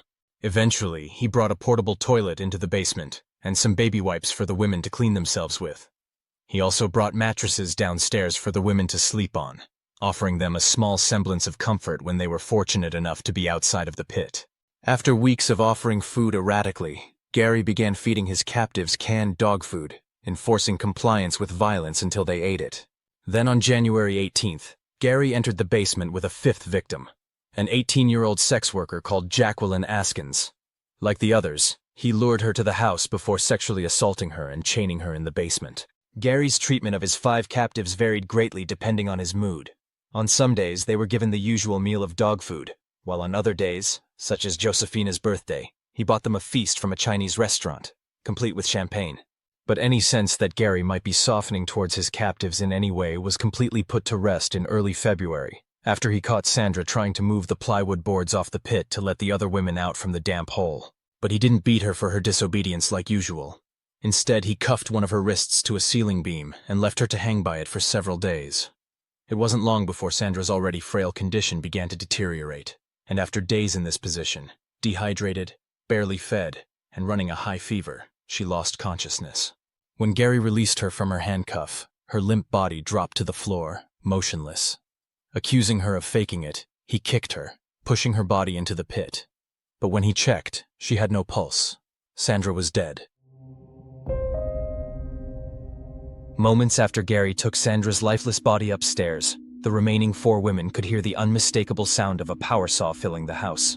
Returning to the basement, Gary then took his newest captive, Jacqueline, upstairs to show her Sandra's partially dismembered body in his bathtub, before telling her, "We all gotta play a part in this." Gary then forced the terrified woman to cut off Sandra's arms for him as he watched. In the days following Sandra's death, an unbearably foul odor began to fill the house, causing the neighbors to complain to the police. When an officer came to investigate, Gary simply brushed off the smell as the result of an overcooked roast, leading the officer to dismiss the complaint and leave without any further investigation. In reality, the smell was the result of Gary using a food processor to grind Sandra's flesh, which he mixed with dog food to feed both his dogs and his captives, and from the rest of her remains, which he had been cooking on the stove. While the women struggled with the idea that they were being forced to eat Sandra, they had little choice but to obey or face punishment, which they now knew could even include death. Jacqueline was later quoted as saying, "If it wasn't for me eating her or eating dog food, I couldn't be here today." After Sandra's death, the remaining victims began secretly devising a plan to overpower their captor and escape. But before they had the chance to even attempt their scheme, with his psychosis and paranoia spiraling out of control, Gary devised a way to make sure they never could. He shackled their hands and feet, suspended them from a beam, and wrapped tape around their mouths. Then, he shoved screwdrivers into their ears and wriggled them around, hoping to deafen them. Only Josefina, who had managed to convince him that she was a good wife, was spared this torture. Josefina even began to receive small comforts like hot chocolate and hot dogs, and was allowed to sleep outside of the pit. Recalling what happened later on, Josefina admitted, "Anytime that you're cut off from the world outside, whoever's holding you captive, you're going to grow to like him regardless, because he's your only contact to things that are outside. He's your only source of survival." Even if she was quietly plotting her escape, her words make it clear that by this point she had started suffering from some degree of Stockholm Syndrome. With tensions between Gary, Josefina, and the other women escalating, Deborah's previous refusal to obey her captor intensified. So one day, Gary took her upstairs with the others waiting anxiously, expecting her to meet the same fate as Sandra. To their surprise, Deborah was returned safely to the basement. But any hint of fight she had seemed to have left her eyes. So when Gary left them alone, the other women asked her what had happened upstairs. Struggling to speak, Deborah told them that Gary took her to the kitchen and opened a pot on the stove, revealing Sandra's head inside. He then opened the oven to reveal part of Sandra's rib cage roasting inside. Next, he opened the fridge to show her various body parts, including an arm, wrapped in plastic. He coldly told her that he would do the same thing to her if she didn't start obeying his orders. While this intimidation tactic initially seemed to work on Deborah, it didn't take long for her to regain her composure and begin refusing to obey Gary again. So Gary introduced another sadistic method of punishment to try and force her submission. Using an exposed wire, he began to electrocute his victims by pressing it to their metal chains, watching as they screamed and writhed in pain from the jolts. Once again, he spared Josefina of this punishment. On March 18th, Gary decided on an even more horrific way to carry out his electroshock treatment. He drilled a small hole in the plywood covering of the pit and ordered Josefina, who he was now treating more like an accomplice than a captive, to pour water through it. With Deborah, Lisa, and Jacqueline inside the pit and bound by chains, he slid the wire through one of the holes, sending an electric current surging through all of them. Then, he ordered Josefina to push the live wire against Deborah's chain, causing her to convulse violently before collapsing face first into the water. As Lisa and Jacqueline screamed for him to stop and help, Gary eventually removed the plywood to see what was going on. Deborah was dead. The surviving women couldn't help but feel resentment towards Josefina, believing she was now not just cooperating with Gary to try and survive, but a willing participant in his cruelty, and in particular the death of Deborah. Dragging her body out of the wet pit and confirming she was dead, Gary showed no emotion, turning to the remaining women to say, "Now I can get back to having a peaceful basement." With Deborah dead, Gary went to get a pen and paper, ordering Josefina to write the time and date on the page, alongside a statement detailing her role in the murder of Deborah, telling her if she ever goes to the cops that he'll use it as proof that she was the one who killed her. Convinced with her obedient behavior and the threat of the confession letter looming over her that Josefina was now completely under his control, he unshackled her and sent her upstairs to change into regular clothes for the first time in 4 months. The following day, Gary wrapped Deborah's body in plastic, placed it in the freezer, and left the house. Except he didn't leave alone. While Lisa and Jacqueline remained chained in the cold, wet pit, he took Josefina out with him. Over the following weeks, Josefina accompanied Gary on shopping trips and went with him to restaurants, all the while maintaining the act of being his confidant. He repeatedly reminded her of the letter she had signed, warning that if he were ever caught, he would claim insanity, and she would be the one imprisoned, not him. He even made her share his bed with him at night. Alongside the change in Josefina's role, after Deborah died and resistance to his demands all but stopped in the basement, he began providing more comforts for his captives, such as pillows, blankets, and even a television. On March 22nd, Gary and Josefina loaded Deborah's partially frozen body into a van and drove to an area of dense woodland. Carrying the body into the woods, Gary dumped it among the trees. The following day, Gary took Josefina on a night drive through the streets in search of what he called a replacement for Deborah. Before long, they spotted a black woman on a street corner, who by pure coincidence both of them knew. Josefina recognized her as Agnes Adams, a dancer she had once worked with at a strip club, and Gary knew her as a prostitute he had previously paid to have sex with. Having had sex with him before at his house, where she was allowed to leave unharmed, Agnes had no reason to doubt Gary's intentions when he requested her services again. Back at his house, he left Josefina in the kitchen while he had sex with Agnes upstairs. But unlike her last encounter with him, this time she suffered the same fate as the other captives. She was stripped, chained, and locked in the basement pit with Lisa and Jacqueline. All of these moments helped convince Gary that Josephina was trustworthy, leading him to allow her to visit her family when she asked if she could, promising she'd bring back a new wife for him. On March 24th, Gary dropped her off near her home and arranged to meet her at a nearby gas station at midnight. As you know from the opening, Josephina immediately told the police what she had endured over the last 4 months, leading to them arresting Gary at the gas station later that night. In the early hours of the morning on the 25th, Detective James Hansen and a unit of officers arrived at Gary's house, breaking down the door to gain access. Among them was Officer David Savage, who had made the arrest of Gary at the gas station. Describing the scene, David said, "The stereo was going full volume and the TV in the dining room was at full volume with no picture. I went into the basement with a flashlight and observed 2 females lying on a mattress with a blanket. They were shackled, naked from the waist down. We said we were the police, and they started jumping up and down and hugging each other. They pointed to the corner, and I observed some bags of dirt over a board. I lifted the board up, and a black female who was naked jumped up out of the hole. She was shackled. We uncuffed her. All 3 girls started hugging each other and saying, 'Thank God we're saved.' The women were rescued from their horrific captivity and immediately given medical attention by paramedics stationed nearby. While the officers searched the house for any other possible victims, they found none.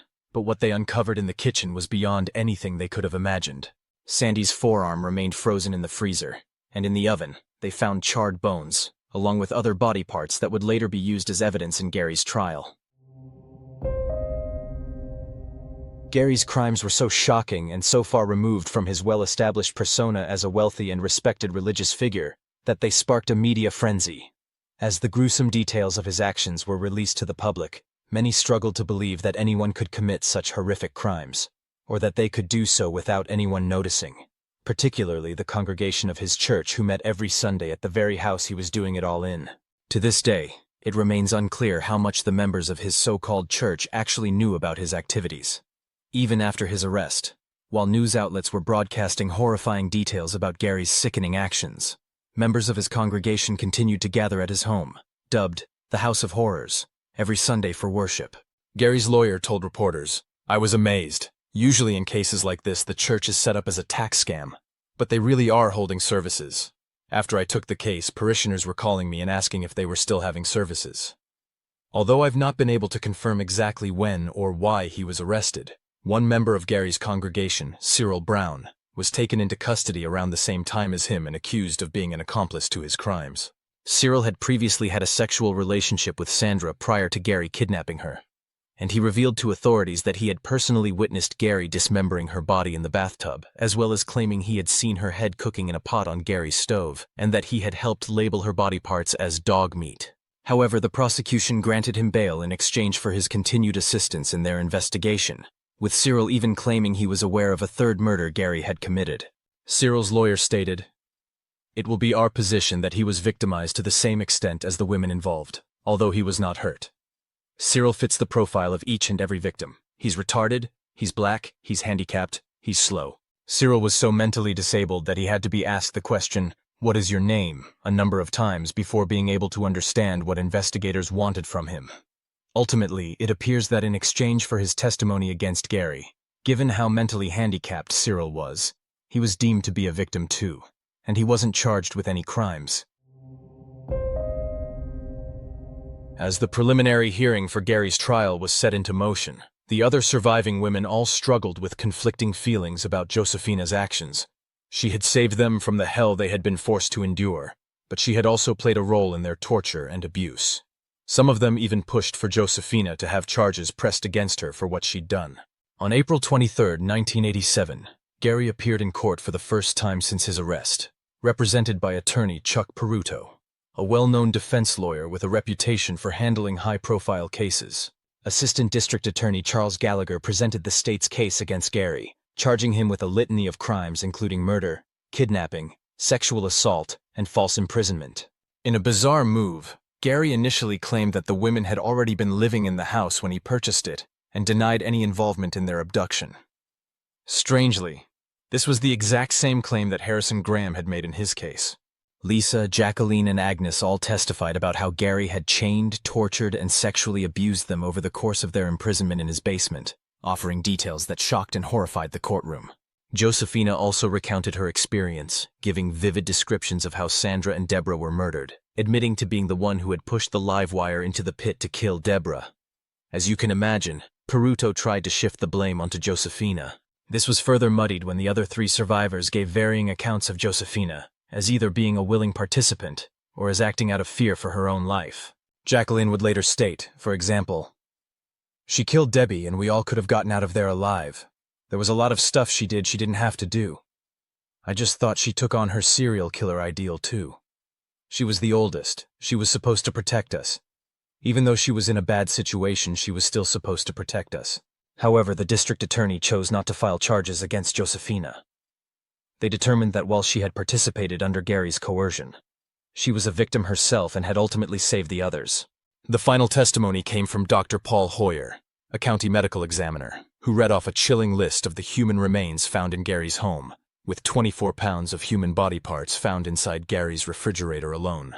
After the initial hearing, jury selection began for a trial set to start on June 20th, 1988.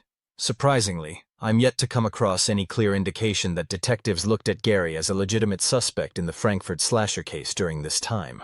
Given at the point he was arrested, the slasher had killed 5 women, all who were similarly vulnerable and with similar mental health or mental disability issues. It feels like to me he would have been a solid suspect for the brutal unsolved murders occurring in the same area at the same time he was torturing victims in his house. Not to mention, Gary bears at least somewhat of a similarity to the description of the suspect in the slasher cases given by many different witnesses. Furthermore, Gary called himself a bishop, and there was a lot of talk about someone called the minister being involved in the slasher murders. However, given the slasher's crimes continued after Gary's arrest, committing another 4 murders that are known over the next 2 years, it seems clear that he was not the one responsible for the crimes. Whether he had an association with the person responsible, however, is less clear. Over the first 2 days of the trial, Judge Lynn Abraham and the jury listened to testimony from the victims, their families, law enforcement officers, and medical examiners. The case against Gary was solid and difficult to dispute. Listening to the testimony, Sandra's sister Tracy later told reporters, "No one can truly understand what it's like to hear in excruciating detail how someone you love died." However, Peruto and the defense took the strategy of trying to prove that Gary was legally insane. They relied heavily on the testimony of 2 key experts, psychiatrist Dr. Clancy McKenzie and psychologist Jack Apshey. Having spent over 100 hours with Gary, Dr. McKenzie claimed that at the time of the crimes, Gary did not know the difference between right and wrong.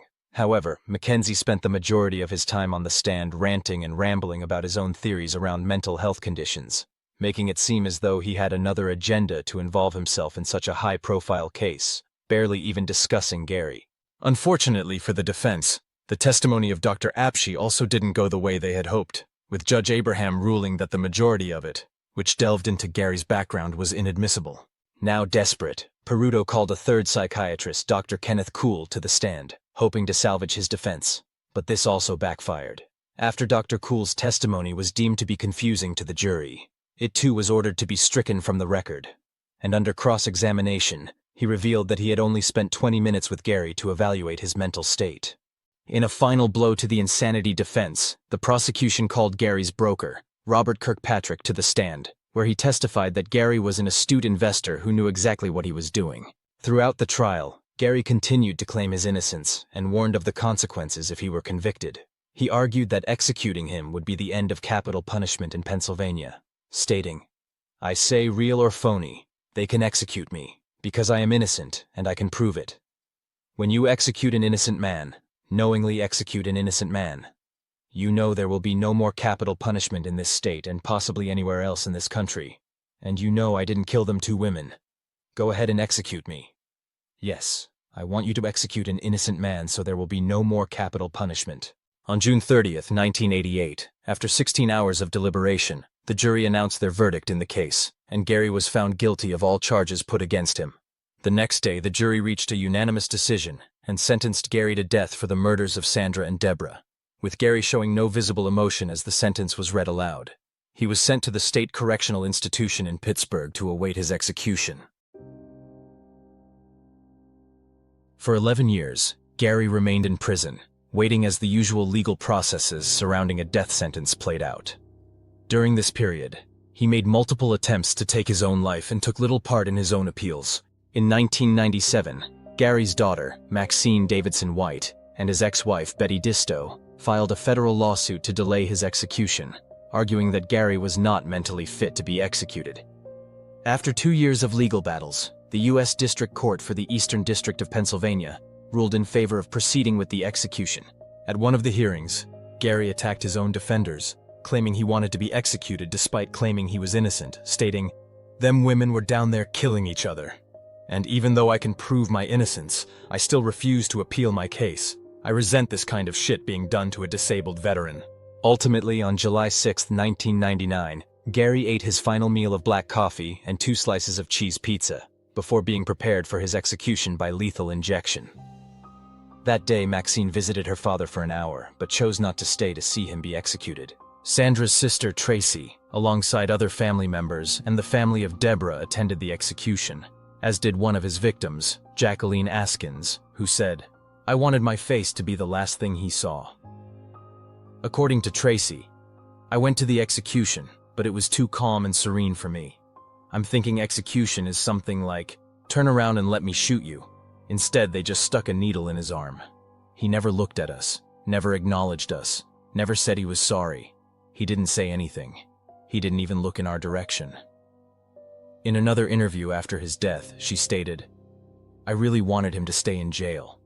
I wanted him to do time because I wanted him to not be able to run away from the women that he killed. Because I know that they spooked him. I know that they came back to haunt him. His death was so much easier than his victims." Similarly, Jacqueline was quoted as saying, "I watched him die. It didn't bring no satisfaction." And Josefina, who didn't attend the execution, later told reporters, "It would have been better for him to sit in a 4x4 cell." At the time of his death, no family members had made arrangements to claim his body. And 25 years later, Gary still holds the grim distinction of being the last man executed in Pennsylvania. After the trial, Josefina returned to sex work for about a year before managing to turn her life around, working various legitimate jobs and being reunited with her 3 children.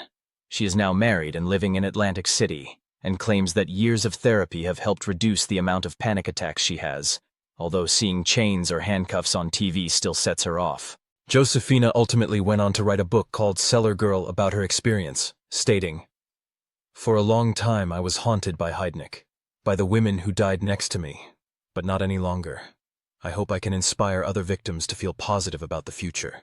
Jacqueline continued to live in Philadelphia, finding work as a house cleaner and remaining close to her 2 sons. Suffering from hearing loss and with medication to manage her anxiety and PTSD, she continues to struggle with flashbacks and has not entered a basement since she escaped. In a 2021 documentary, Jacqueline had the chance to confront Josefina about her role in the events that transpired. After initially telling her that she used to hate her, she told her that she'd come to terms with the fact that Josefina did the best she could to survive, and that she's the reason the survivors are all alive today. Agnes and Lisa, however, both faced ongoing mental health challenges and addiction issues as a result of the trauma they experienced. Initially awarded a $30,000 settlement each, the 4 survivors pursued civil litigation to access the funds in Gary's affluent accounts, seeking to divide the money equally as some degree of compensation for the crimes committed against them. Similarly, the IRS attempted to gain access to the funds, and it remains unclear whether either party succeeded in obtaining money from his accounts. Gary's lawyer, Peruto, later claimed that Gary had specifically targeted black women because he was trying to create a perfect race of children. He also claimed that there was no evidence that Gary had fed the other victims the remains of Sandra, but that he'd leaked the story to reinforce his insanity defense. When questioned why Gary looked unkempt with such a long beard throughout the trial, bearing a resemblance to Charles Manson, Peruto admitted that it was part of his plan, stating, "If you want to demonstrate that someone is insane, then they gotta effing look insane. During the trial he looked like a total whack job. Did I do that? Yes." In a recent interview, he even stated that, "I always regretted not winning it," in regards to Gary's case. What ultimately became of the members of his congregation, including his potential accomplice Cyril, is unclear, as is the extent to which they knew what was going on in their house of worship. While it's difficult to imagine none of them were aware anything was amiss, It is important to remember that his congregation was made up almost entirely of severely mentally disabled people, who Gary was able to easily deceive and manipulate. And with that, our exploration of this dark and disturbing case, and the final part of our deep dive into the Philly Three, has come to an end. Each of these cases, the Frankfurt slasher, Harrison Graham, and Gary Heidnik, have all been equally complex and equally horrific. It's really shocking to think that all three of these serial killers were operating in a small area of Philadelphia at the exact same time, targeting the exact same sorts of vulnerable women, and were completely unrelated or unconnected to one another.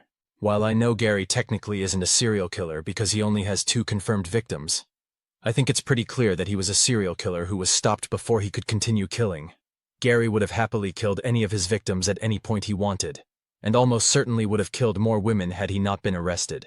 I'd be really interested to hear your thoughts about this case down in the comments section below, and what you think about all the Philly 3 cases, and whether these oddly similar crimes might have had some form of connection to one another that I've missed. If you found this video interesting, please like and subscribe, and consider either becoming a channel member or joining my Patreon if you'd like to support me further. I can't offer a lot in the way of perks at the moment, so it would really just be a gesture of support for the time being. No pressure, but it's of course massively appreciated. Until next time. You have been watching The Mystery Abyss.